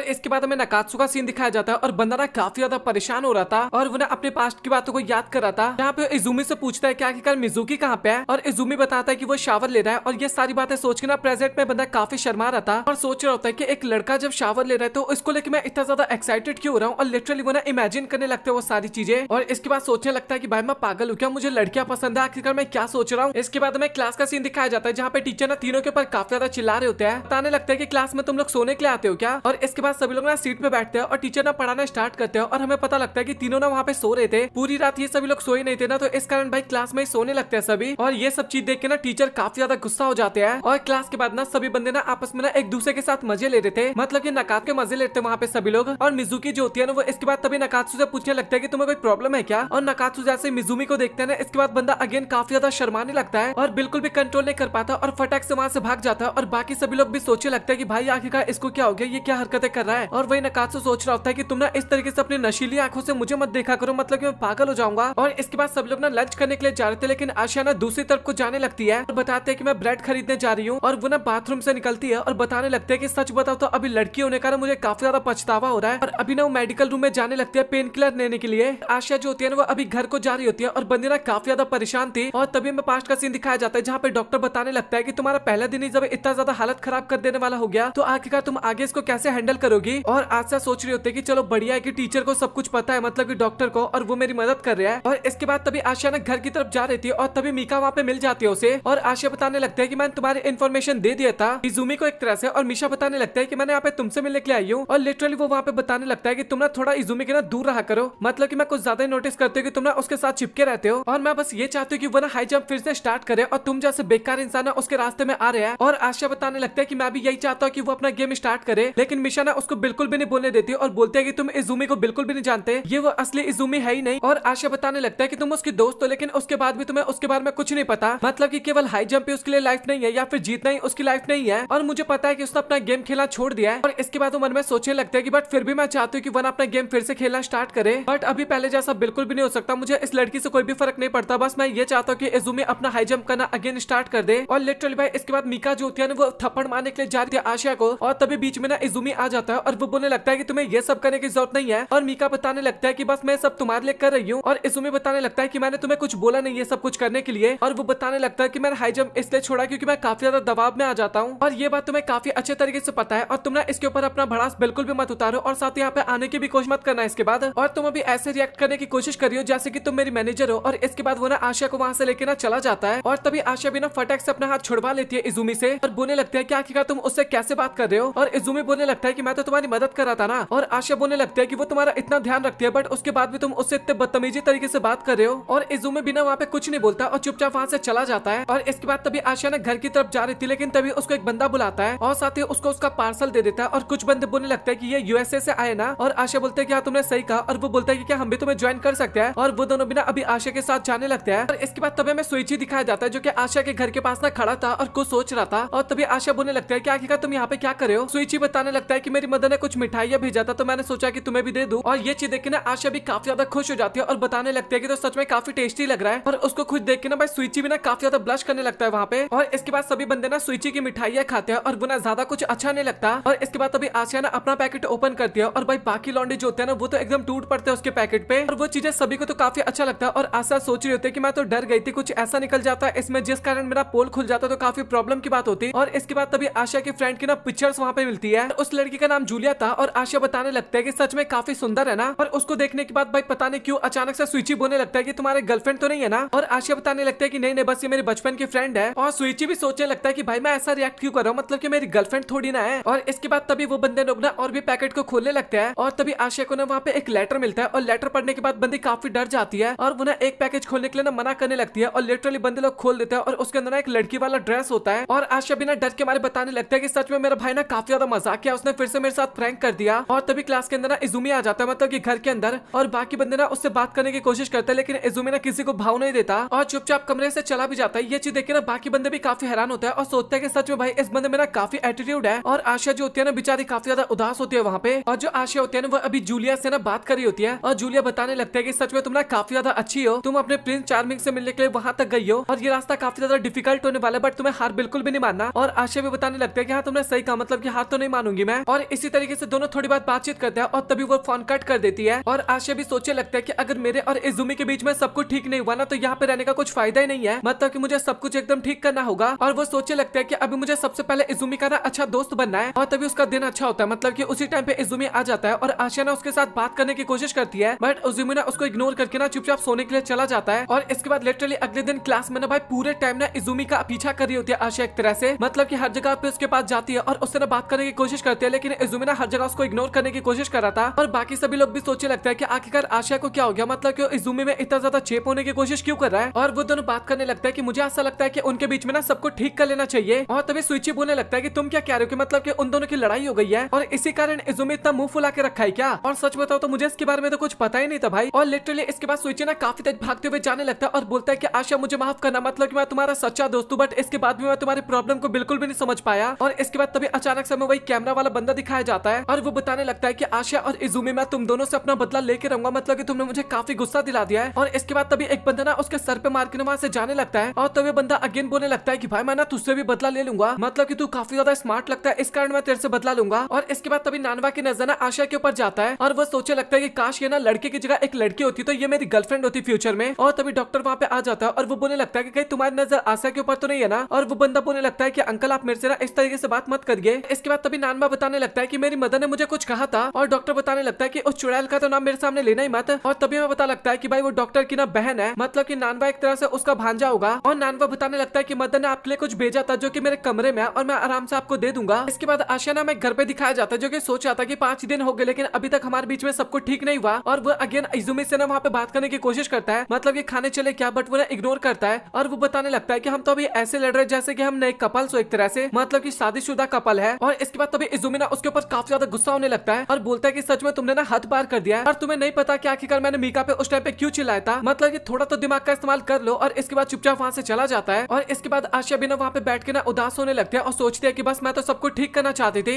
इसके बाद तभी सुइची का सीन दिखाया जाता है जो कि सोच रहा होता है कि आखिरकार मुझे पता कैसे नहीं चला कि उन दोनों के बीच में लड़ाई हो रखा है। और मुझे ये समझ में नहीं आ रहा कि आखिरकार मैं आशिया को लेकर इतना ज्यादा जेलसी फील क्यों कर रहा हूँ। वो इजुमी के ज्यादा क्लोज जा रहे तो मुझे ऐसा लगता है कि मेरे मन का वहम होगा। और तभी सुइची के बगल से ना इजुमी गुजर जाता है और ये चीज देखना सुइची काफी घबराता है और सीधा आयशा से मिलने के लिए ना फटाक से चला जाता है। और सुइची बोलने लगता है कि तुम ठीक तो हो ना। और आशिया बोलने लगता है कि मैं हर वक्त पे ना इजुमी को केवल गुस्सा दिला देता हूँ। और इसके बाद अचानक से ना वो रोने लगता है और सोचता है कि पता नहीं मैं आखिरकार रो क्यों रहा हूँ। और सुइची सोचने लगता है कि मुझे पता नहीं क्यों अभी इसको हक करने का मन कर रहा है बट मैं ऐसा नहीं कर पा रहा हूँ। और इसके बाद वो ना उसके सर पे हाथ रखते हुए बताने लगता है कि तुम्हें जितना रोने का मन कर रहा है तुम रो सकती हो। और इजुमी भी सोच रहा होता है कि पता नहीं मुझे हो क्या रहा है, मतलब कि मैं इतना ज्यादा गुस्सा कर रहा हूँ, मतलब कि मैंने कुछ ज्यादा ही ड्रामा कर दिया है और मुझे इतना तो नहीं करना चाहिए था। इसके बाद में आशा और सुइची का भी सीन दिखाया जाता है जहाँ पे बता रही थी आशा कि मुझे ऐसा लगता है कि मैंने कुछ ज्यादा ही कर दिया ना। और सुइची बोलने लगता है कि नहीं ऐसा नहीं है, मतलब कि तुम्हें अपनी बातें ना दिल में नहीं रखना चाहिए, बस इतना इनफ है। और इजुमी भी ना आशा के पास सॉरी बोलने के लिए जा रहा था बट तभी अचानक से पता नहीं उसका मूड क्यों चेंज हो जाता है और वो ना वहाँ से चुपचाप चला जाता है, मतलब कि कुछ नहीं बोलता और चुपचाप चला जाता है। और इसके बाद में सुइची का सीन दिखाया जाता है जो कि इजुमी के पास जाता है और बोलता है कि मुझे तुमसे कुछ बात करना है। और साथ ही आशा भी सोच रही होती है कि मैं कल रात में इतना ज्यादा रोई थी कि मेरे आंख सूज गया है। और तभी नानवा उसके पास आता है और वो बोलता है कि आखिरकार तुम्हें क्या हुआ। और आशा बोलता है कि नहीं कुछ नहीं। और नानवा बोलने लगता है कि तुम्हें मेरे साथ चलना चाहिए। और इसके बाद हमें सुइची का सीन दिखाया जाता है जो कि ना इजुमी को पीट रहा होता है और बता रहा होता है कि आखिरकार तुम आशा को लेकर क्या सोचते हो, मतलब कि उसको इतना परेशान क्यों कर रहे हो। और वो मन में सोच रहा होता है कि मुझे नहीं पता कि वो एक लड़का है बट मैं उसको रोता हुआ बिल्कुल भी नहीं देख सकता। और सच बताओ तो मुझे इसके लिए गे बनना पड़ना है तो मैं उसके लिए भी एकदम रेडी हूँ। और वो बोलने लगता है कि तू मुझे ये बता कि तेरे मन में चल क्या रहा है। और इजुमी बोलने लगता है कि देख भाई तो हमारे बीच में मत आ, मतलब कि तेरे को नहीं पता तो तुझे शांत रहना चाहिए। और इसके बाद तभी उसके नजर ना नानवा के ऊपर जाता है और वो लिटरली ये देख के ना काफी ज्यादा डर जाता है और फटाक से ना उसके पास भाग के जाने लगता है और सोचने लगता है कि भाई सभी लड़कों को केवल इसी के पास जाना है क्या एक तरह से। और जैसे इजुमी लोकेशन पे पहुंचता है तो वहाँ पे कोई भी नहीं होता और तभी चश्मिश बाहर निकलता है और बताने लगता है कि मुझे पता है कि वो लोग कहाँ पे, बट मैं तुम्हें बिल्कुल भी नहीं बताऊंगा। और इजुमी ना उसको पीट देता है, मतलब ये धमकी देने लगता है और डर के मारे बता देता है कि वो ना काउंसिल रूम में गया है। और सुइची को भी पता चल जाता है कि उस चश्मिश ने ना आशिया की तस्वीरें ना फिर से क्लिक की है। और इसके बाद वो ना उसको काफी ज्यादा धमकी देने लगता है कि भाई तू तो नहीं बचने वाला मेरे हाथ से। और इजुमी भी सोच रहा होता है कि अगर वो फंस भी गई तो आखिरकार मुझे इससे फर्क क्यों पड़ रहा है, मतलब कि मैं इतना ज्यादा परेशान क्यों रहा हूँ उसको लेके। और वो ना भागते हुए उसके कमरे में जाता है, मतलब कि काउंसिल रूम में। और तभी वो नोटिस करता है कि वहाँ पे तो आशिया बस चिल कर रही थी एक तरह से। और आशिया भी बोलने लगता है कि आखिरकार तुम्हें क्या हुआ, मतलब कि मैं नानवा के साथ यहाँ पे बैठ के बस कॉफी पी रही थी। और नानवा भी बोलता है कि मुझे ऐसा लगता है कि अभी मुझे जाना चाहिए। और इसके बाद वो इजुमी के पास जाता है और बोलने लगता है कि तुम्हें ना हमारे चहीते आइडल को ना परेशान नहीं करना चाहिए। और इसके बाद चुपचाप वो वहाँ से चला जाता है। और इसके बाद तभी इजुमी बताने लगता है कि तुम्हें जानना है ना कि आखिरकार मैंने क्यों जंप छोड़ दिया, मतलब कि मैंने हाई जंप क्यों छोड़ दिया। वो बताने लगता है कि हमें ना एक काफी अच्छे से स्कूल में एडमिशन लेना पड़ता है उस गेम को लेके, बट मेरा जिस दिन एडमिशन था उससे एक दिन पहले मेरे साथ कुछ खतरनाक सा हादसा हो गया। वो मतलब कि मीका को बचाते टाइम ना कार एक्सीडेंट हो गया था उनका। और वो बताने लगता है कि अगर वो हादसा नहीं हुआ होता ना तो शायद ऐसा कुछ नहीं होता, मतलब कि उस एक झिझक के कारण ना मेरे गेम पे काफी गहरा असर पड़ गया। वो बोलने लगता है कि सच बताओ तो मुझे हाई जंप ना अगेन स्टार्ट करना है, मुझे अपने गिल्ट में नहीं मरना, मतलब कि मुझे गेम खेलना है और मैं फिर से बिल्कुल भी नहीं हारना चाहता। और आशिया बोलने लगता है कि आखिरकार तुम ये सारी बातें मुझे क्यों बता रहे हो, मतलब कि तुम मुझसे तो काफी ज्यादा नफरत करते हो ना। और इजुमी बोलने लगता है कि नहीं नहीं मैं तुमसे नफरत नहीं करता, मुझे पता है कि तुम मेरे काफी बड़े फैन हो। और इसके बाद तभी अचानक से आशिया ना वहाँ पे काफी ज्यादा रोने लगती है। और इजुमी बोलने लगता है कि यार तुम इस तरीके से रो मत, मतलब कि मुझे बिल्कुल भी अच्छा नहीं लगेगा। और आशिया बताने लगता है कि बस ये खुशी के आंसू है। और वो मन में भी सोच रहा था कि कल मुझे बहुत बुरा लग रहा था इस कारण मैं रो रही थी, और साथ ही अभी मुझे काफी अच्छा लग रहा है इस कारण मैं रो रही हूँ। और इसके बाद तभी वो ना उसको हक कर लेता है और बोलता है कि मेरे पास रुमाल नहीं है तो तुम ना जैकेट में पोंछ सकते हो आंसू को। और आशिया बोलने लगता है कि वैसे मैंने हार मानने का सोच लिया था, बट तुम आखिरकार कैसे चेंज हो गए। और इजुमी बोलने लगता है कि देखा जाए तो अभी मेरे पास कोई ऑप्शन नहीं है। और इसके बाद वो ना वहाँ से जाने लगता है और बोलता है कि तुम्हें भी अभी यहाँ से चलना चाहिए। और लड़की भी ना काफी ज्यादा खुश हो जाती है। और इजुमी को कंफर्म पता था कि वो एक लड़की है। मैं इतना आपको बता दूं, मैं आशिया का सीन दिखाया जाता है जिसको डॉग ना एक जगह पे लेके जाता है और हमें पता लगता है कि इजुमी ना वहाँ पे प्रैक्टिस कर रहा था। और इसके बाद इजुमी की प्रैक्टिस कंप्लीट हो जाती है और वो ना अपने रेस्ट रूम में जाता है जहाँ पे ना उसके लिए टॉवल रख रखा था। और वो टॉवल किसने रखा था आपको काफी अच्छे तरीके से पता है। और इसके बाद हमें रूम का सीन दिखाया जाता है जहाँ पे इजुमी जाता है और आशिया को ना थैंक यू बोलता है। और अभी लिटरली पता है दोनों क्या बात कर रहे होते हैं। आशिया सोच रही होती है कि कहीं इसको पता तो नहीं चल गया कि मैं एक लड़की हूँ, और साथ ही इजुमी सोच रहा होता है कि आखिरकार मैं एक लड़की से कैसे बात करूँ। और इसके बाद में अगले दिन आशिया का सीन दिखाया जाता है जो कि कपड़े पहनती है एकदम टाइमिंग के हिसाब से। और इसके बाद तभी इजुमी वहाँ पे आता है और बोलता है कि मुझे ऐसा लगता है कि अभी हमें यहाँ से चलना चाहिए। और इसके बाद इजुमी ना उसके बाल को ठीक करने लगता है और बोलता है कि तुम्हारे बाल काफी बेकार लग रहे हैं। और इसके बाद हमें कैंटीन का सीन दिखाया जाता है जहाँ पे सभी बंदे ना खाना खा रहे थे और आशिया जो खाना लेता है ना वही एक तरह से इजुमी भी खाना लेता है। और साथ ही आशिया सोच रही होती है कि सच में अभी मैं काफी ज्यादा लकी हूँ कि इजुमी ने अपने गेम को फिर से स्टार्ट कर दिया है और मुझे उसको गेम खेलते हुए देखने का मौका अभी लाइव मिलने वाला है। और अभी कुल मिलाकर ना सभी दोस्त एक साथ बैठकर ना खाना खा रहे थे और साथ ही खाने के बारे में बात करने लगता है कि मुझे सोया सॉस पसंद नहीं है, और कोई कुछ बात कर रहा होता है, कोई कुछ बात कर रहा होता है, खाने की बात कर रहे थे सभी। और इसके बाद तभी कुछ लड़के ना अपने गेम के बारे में बात करने लगता है कि हमें ना अच्छे तरीके से तैयार होकर जाना पड़ेगा। और आशा बोलने लगता है कि आखिरकार गेम के नाम पे सभी बंदे इतना ज्यादा एक्साइटेड क्यों हो जाते हैं। और एक बंदा बताने लगता है कि जब क्वाइड स्कूल के साथ हमारा कॉम्पिटिशन होगा तो वहाँ पे काफी ज्यादा सुंदर सुंदर लड़कियां भी तो होगी जिनको देखने में काफी मजा आएगा। और इनका बॉयज स्कूल था और साथ ही क्वाइड के साथ मुकाबला होता था तो वहाँ पे लड़कियां भी तो आती थी तो काफी मजा आ जाता था इन सभी को। और वो लोग ना इसी तरीके से काफी ज्यादा बातचीत करते हैं। और तभी हमें सुइची का सीन दिखाया जाता है जो कि अभी भी आशिया की तरफ देख रहा था और साथ ही काफी ब्लश कर रहा होता है। और इसके बाद हमें सभी लोग ना क्लास के अंदर दिखाए जाते हैं जहाँ पे बात कर रहे होते हैं कि आखिरकार अगला पीरियड कौन सा है। और हमें सुइची दिखाया जाता है जो कि काफी ज्यादा शर्मा रहा था और सोच रहा था कि बस मुझे उसे डायरेक्ट बताना ही तो है। और इसके बाद फाइनली वो जाता है आशिया के पास और बताने लगता है कि संडे को ना उसका मैच था फुटबॉल का और वो बोलने लगता है कि क्या तुम प्लीज देखने के लिए आओगे। और वो बताने लगता है कि हाँ मैं क्यों नहीं आऊंगा, ऑब्वियस सी बात है। और लिटरली भाई इतना ही पूछने में ना बंदा काफी ज्यादा खुश हो जाता है कि फाइनली मैं उससे पूछ पाया। और अभी फाइनली गेम का दिन आ गया था और सुइची को चेयर करने के लिए ना पूरी पलटन उठ के आई थी और सुइची भी ना काफी ज्यादा खुश हो गया था कि आसिया वहाँ पे आया था इस कारण। और अभी सुइची का गेम होता है और वो जाने लगता है और बाकी लोग बात करने लगते हैं कि सच में काफी अच्छा गेम खेल रहा है। और साथ ही कुछ लड़के तो वहाँ पे लड़कियों के साथ फ्लर्ट करने में ही लगे हुए थे। और अभी फाइनली उनका गेम खत्म हो जाता है और इंटर स्कूल मैच एक तरह से सुइची जीत गया था। और इसके बाद तभी आशिया ने काफी प्यार से बोलते हैं कि सुइची तुमने सच में काफी कमाल का खेला। और ये सुन के बंदा अलग ही दुनिया में चला जाता है, काफी खुश हो जाता है। और बाकी बंदे बोलने लगता है कि भाई तू पागल वागल हो गया, जल्दी चल हमें घर चलना है। और वो लोग जा रहे होते हैं और तभी एक बंदा वहाँ पे आता है और बोलने लगता है कि इजुमी मैंने सुना है कि तुमने फिर से गेम स्टार्ट कर दिया है। और आशिया बोलने लगता है कि आखिरकार ये बंदा कौन है। और दूसरा बंदा बताने लगता है इसका नाम कागुरा है और इजुमी का गोल्ड मेडल के लिए फाइनल मैच इसी बंदे के साथ हुआ था। और वो बोलने लगता है कि भाई तू गेम खेलेगा या फिर से डर के यहाँ से भाग जाएगा। और इसके बाद वो ना वहाँ से जाने लगता है। लेकिन तभी लिटरली आशिया पता है क्या बोलते हैं कि अबे बुड्ढे मेरी बात सुन, मुझे ये बता कि आखिरकार तू डर के क्यों जा रहा है यहाँ से। और वो बताने लगता है कि मुझे पता है कि इजुमी गेम छोड़ के चला गया था लेकिन अभी वो वापस आ गया और डरपोक कौन वो ना वो तो गेम के मैदान में पता चल जाएगा। और इसके बाद तभी वो इमेजिन करने लगता है कि मुझे ऐसा लगता है कि मैंने लड़कियों जैसा हरकतें की यहाँ पे। और कागुरा भी बताने लगता है कि सच में तुम्हारी बातें सुन के मुझे काफी अच्छा लगा और मैं तुमसे बाद में मिलूंगा। और इसके बाद वो ना इजुमी की बेइज्जती करते हुए ना वहाँ से चला जाता है। और इसके बाद तभी आशियाना में अपने कमरे में दिखाए जाते हैं जो कि कागुरा के बारे में सोच रही थी कि काफी गंदा बच्चा है वो। और इसके बाद तभी पास्ट का सीन दिखाया जाता है जहाँ पे चश्मिश बताने लगता है कि भाई तू इजुमी को देखे यहाँ पे तो आगे बढ़, तुझे कागुरा के बारे में बिल्कुल भी नहीं पता। और वो बताने लगता है कि 3 साल तक लगातार उसका रिकॉर्ड ना कोई भी नहीं तोड़ पाया था। और बस ये तब तक था जब तक कि इजुमी वहाँ पे नहीं आया था। और इसके बाद कागुरा ने ना एक तरह से इजुमी को अपना राइवल मान लिया। और प्रेजेंट में वो सोच रही होती है कि अगर ऐसे ही चलता रहा तो मुझे काफी ज्यादा गुस्सा आते जाएगा। और इसके बाद तभी इजुमी वहाँ पे आता है और वो बताने लगता है कि तुम्हें शावर ले लेना चाहिए। और वो बताने लगता है कि तुम्हें ना ऐसी हरकतें नहीं करनी चाहिए, वहाँ पे तुम काफी ज्यादा गुस्से में आ गए थे, बट मेरा साइड लेने के लिए तुम्हारा बहुत बहुत शुक्रिया। और उसकी बात सुनने के बाद ना आशा को भी काफी ज्यादा अच्छा लगता है। इसके अगले सीन में उनके पास ना काफी ज्यादा लेमन आया होता है और वो लोग सोचने लगता है कि आखिरकार हम इसका क्या करें, मतलब कि कुछ बना सकते हैं क्या। और आशा बोलने लगता है कि ऑब्वियस सी बात है, हाँ हम कुछ बना सकते हैं। और इसके बाद स्कूल में ना आशा एक तरह से सोच रही थी कि आखिरकार लेमन से क्या बनाया जा सकता है। और उसके पास तभी स्विची आता है और इसके बाद आशा ना उसको दिखाने लगते हैं कि हम ना ये बना सकते हैं। और कुल मिला के वो लोग ना हॉटपॉट बनाने का प्लान कर रहे थे क्योंकि उन्होंने कभी हॉटपॉट बनाया भी नहीं था एक तरह से। और इसके बाद आशा जो था ना वो घर की तरफ जाने लगता है, बट तभी अचानक से कागुरा उसके सामने आ जाता है और वो बोलने लगता है कि मुझे ये बता कि आखिरकार तेरा साथी प्रैक्टिस कहाँ पे कर रहा है। और आशा बोलने लगता है कि आखिरकार तू मेरे से क्यों पूछ रहा है। और कागुरा बताने लगता है क्योंकि मैं उसके ऊपर नजर रखना चाहता हूँ ना।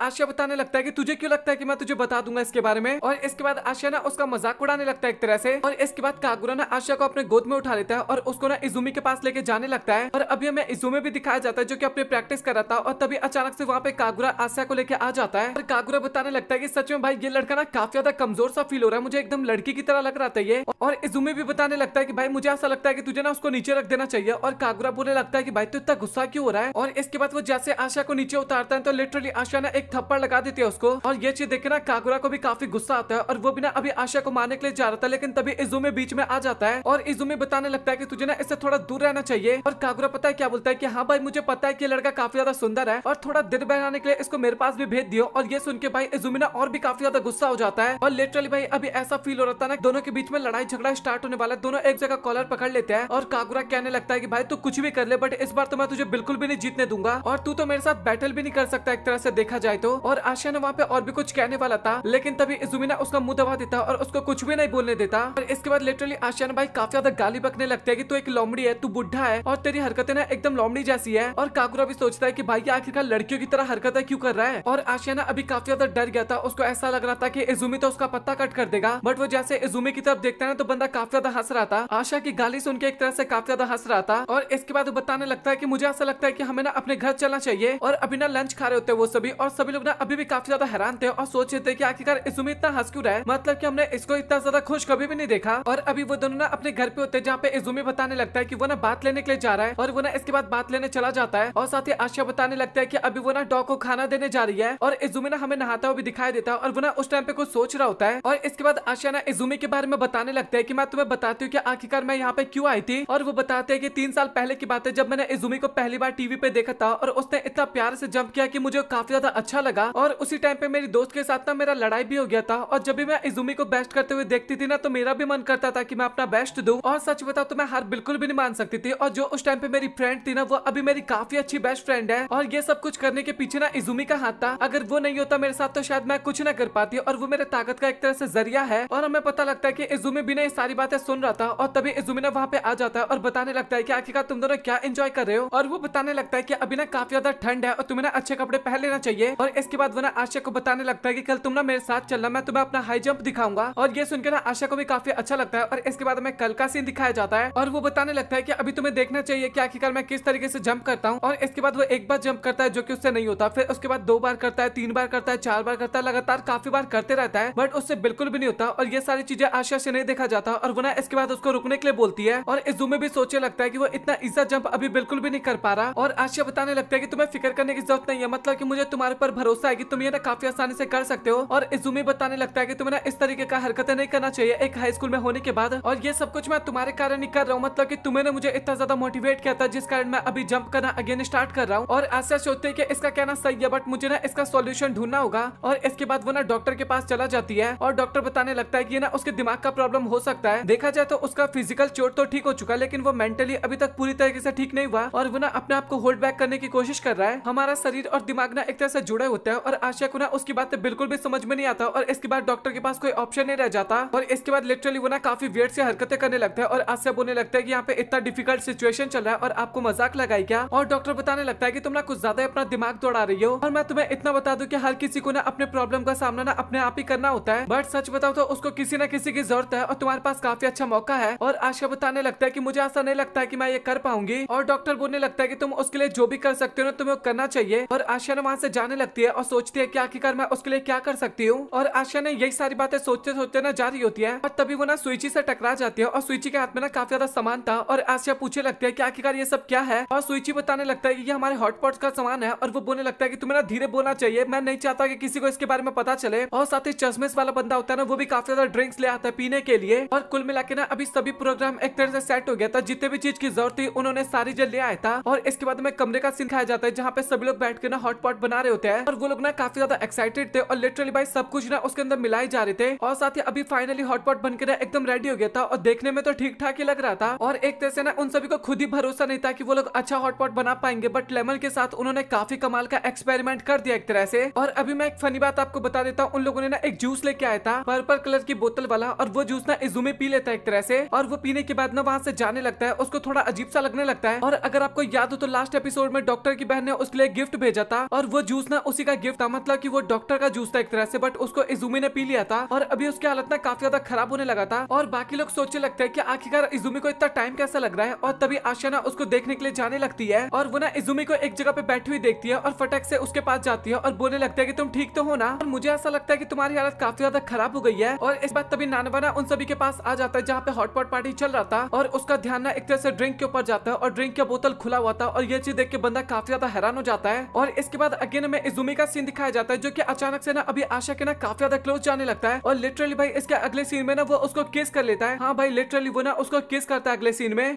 लिटरली अभी आशा ना काफी ज्यादा शर्मा चुकी थी और इजुमी को धक्का देके ना वो फटाक से वहां से भाग के जाने लगती है और सोचती है कि मुझे क्या करना चाहिए, यहाँ पे उसने मुझे किस कर लिया, ये सारी बातें सोच रही होती है। और अभी नानवा भी ना उसको देख के काफी हैरान हो गया था और सोचने लगता है कि भाई ये लड़की इतनी तेजी से क्यों भाग के जा रही है। और इसके बाद आशा ना डॉग के पास खड़ी होती है और सोच रही होती है कि पता नहीं क्यों मुझे अजीब सा फील हो रहा है, मुझे इजुमी काफी ज्यादा पसंद है लेकिन उसके बाद में मैं काफी रो रही हूँ यहाँ पे। और इसके बाद अगले दिन में इजुमी का सीन दिखाया जाता है जो कि सो के उठता है और उसको कुछ नहीं पता था कि कल रात को क्या हुआ था। और इसके बाद फाइनली वो स्कूल जाता है और उसके दोस्त ना काफी ज्यादा उसका मजाक उड़ाने लगता है उसके मुंह को लेके और इजुमी बताने लगता है कि मुझे इसके बारे में नहीं पता ये कैसे हो गया। और बाकी लोग बोलने लगते हैं कि भाई तुझे आंख पे पट्टी लगा लेना चाहिए था या फिर तुझे आज नहीं आना चाहिए था। और ये सारी बातें सुनकर ना आशा काफी ज्यादा डर जाती है और चुपचाप वहां से ना भाग जाते हैं क्लास से, मतलब की। और इसके बाद तभी आशा उसके पास आती है और रुमाल देते हुए बताने लगता है कि तुमने इसको अपनी आंखों पे लगा सकते हो। और इसके बाद वो सभी लोग ना इमेजिन करने लगता है कि आखिरकार इसको चोट कैसे लगा होगा और कोई सोचता है कि शायद ये गिर गया होगा या फिर इस टाइप की बातें। और आशा भी सोच रही होती है कि मुझे ना उसको इतनी तेज नहीं मारना चाहिए था। और इसके बाद क्लास खत्म हो जाता है और साथ ही इजुमी ना आशा के पास आता है और वो बोलता है कि कल तुमने ही मुझे चादर उड़ाया था ना। और आशा बताने लगता है कि हाँ तुमने सही कहा, तुम जमीन पे सो रखे थे तो मैंने चादर उड़ा दिया। और इसके बाद वो ना बहाना से ना वहां से चुपचाप चली जाती है। और इसके बाद आशा ने बाहर सोच रही होती है कि सच बताओ तो उसे लग रहा होगा कि मैं काफी ज्यादा अजीब हूँ। और इसके बाद वो ना अगेन किस के बारे में सोचने लगती है और वो सारी बातें सोच के ना बंदी काफी ज्यादा ब्लश कर रही थी एक तरह से। और इसके बाद तभी नानवा वहाँ पे बोलने लगता है कि उसने तुम्हें फिर से रुला दिया और आशा बोलने लगता है कि नहीं ऐसा कुछ भी नहीं है। और तभी नानवा बताने लगता है कल मैंने तुम्हें कॉरिडोर में रोते हुए और कहीं जाते हुए देखा था। अभी आशा ने सिचुएशन के बारे में नानवा को समझा देता है। ये सुन के ना नानवा बताने लगता है कि सच में तुम ना काफी ज्यादा प्रॉब्लम में आ जाते हो कभी कभार और मुझे ऐसा लगता है कि अभी हम दोनों को ना एक हो जाना चाहिए, मतलब कि दो जिस्म एक जान वाली बातें करने लगता है लिटरली वो वहाँ पे। और आशा बताने लगता है कि भाई तू पागल पागल है कि मैं एक लड़का हूँ तुझे पता है ना। और नानवा कहने लगता है कि हाँ भाई मुझे पता है, मैं बस मजे ले रहा था तेरे साथ। और इसके बाद वो ना अल्कोहल वाली बातें बता देता है कि मुझे ऐसा लगता है कि तुम्हारे ग्रुप में ना किसी ने अल्कोहल पी लिया था, उसकी बोतल खुली हुई थी और ये ज्यादा तो नहीं है बट थोड़ा सा किसी ने पी लिया था बट उसको काफी ज्यादा चढ़ गया होगा। और अभी एक तरह से आशा को ना थोड़ी बहुत बातें समझ में आ जाता है और वो ना उन्हीं सब चीजों के बारे में अगेन इमेजिन करने लगता है, मतलब कि किस के बारे में, क्योंकि कुल मिला के उसको पता चल गया था कि इजुमी ने उस ड्रिंक को पिया था और इसके बाद ही उसने किस किया था। और तभी नानवा बताने लगता है कि तुम्हें इसके बारे में कुछ पता है क्या।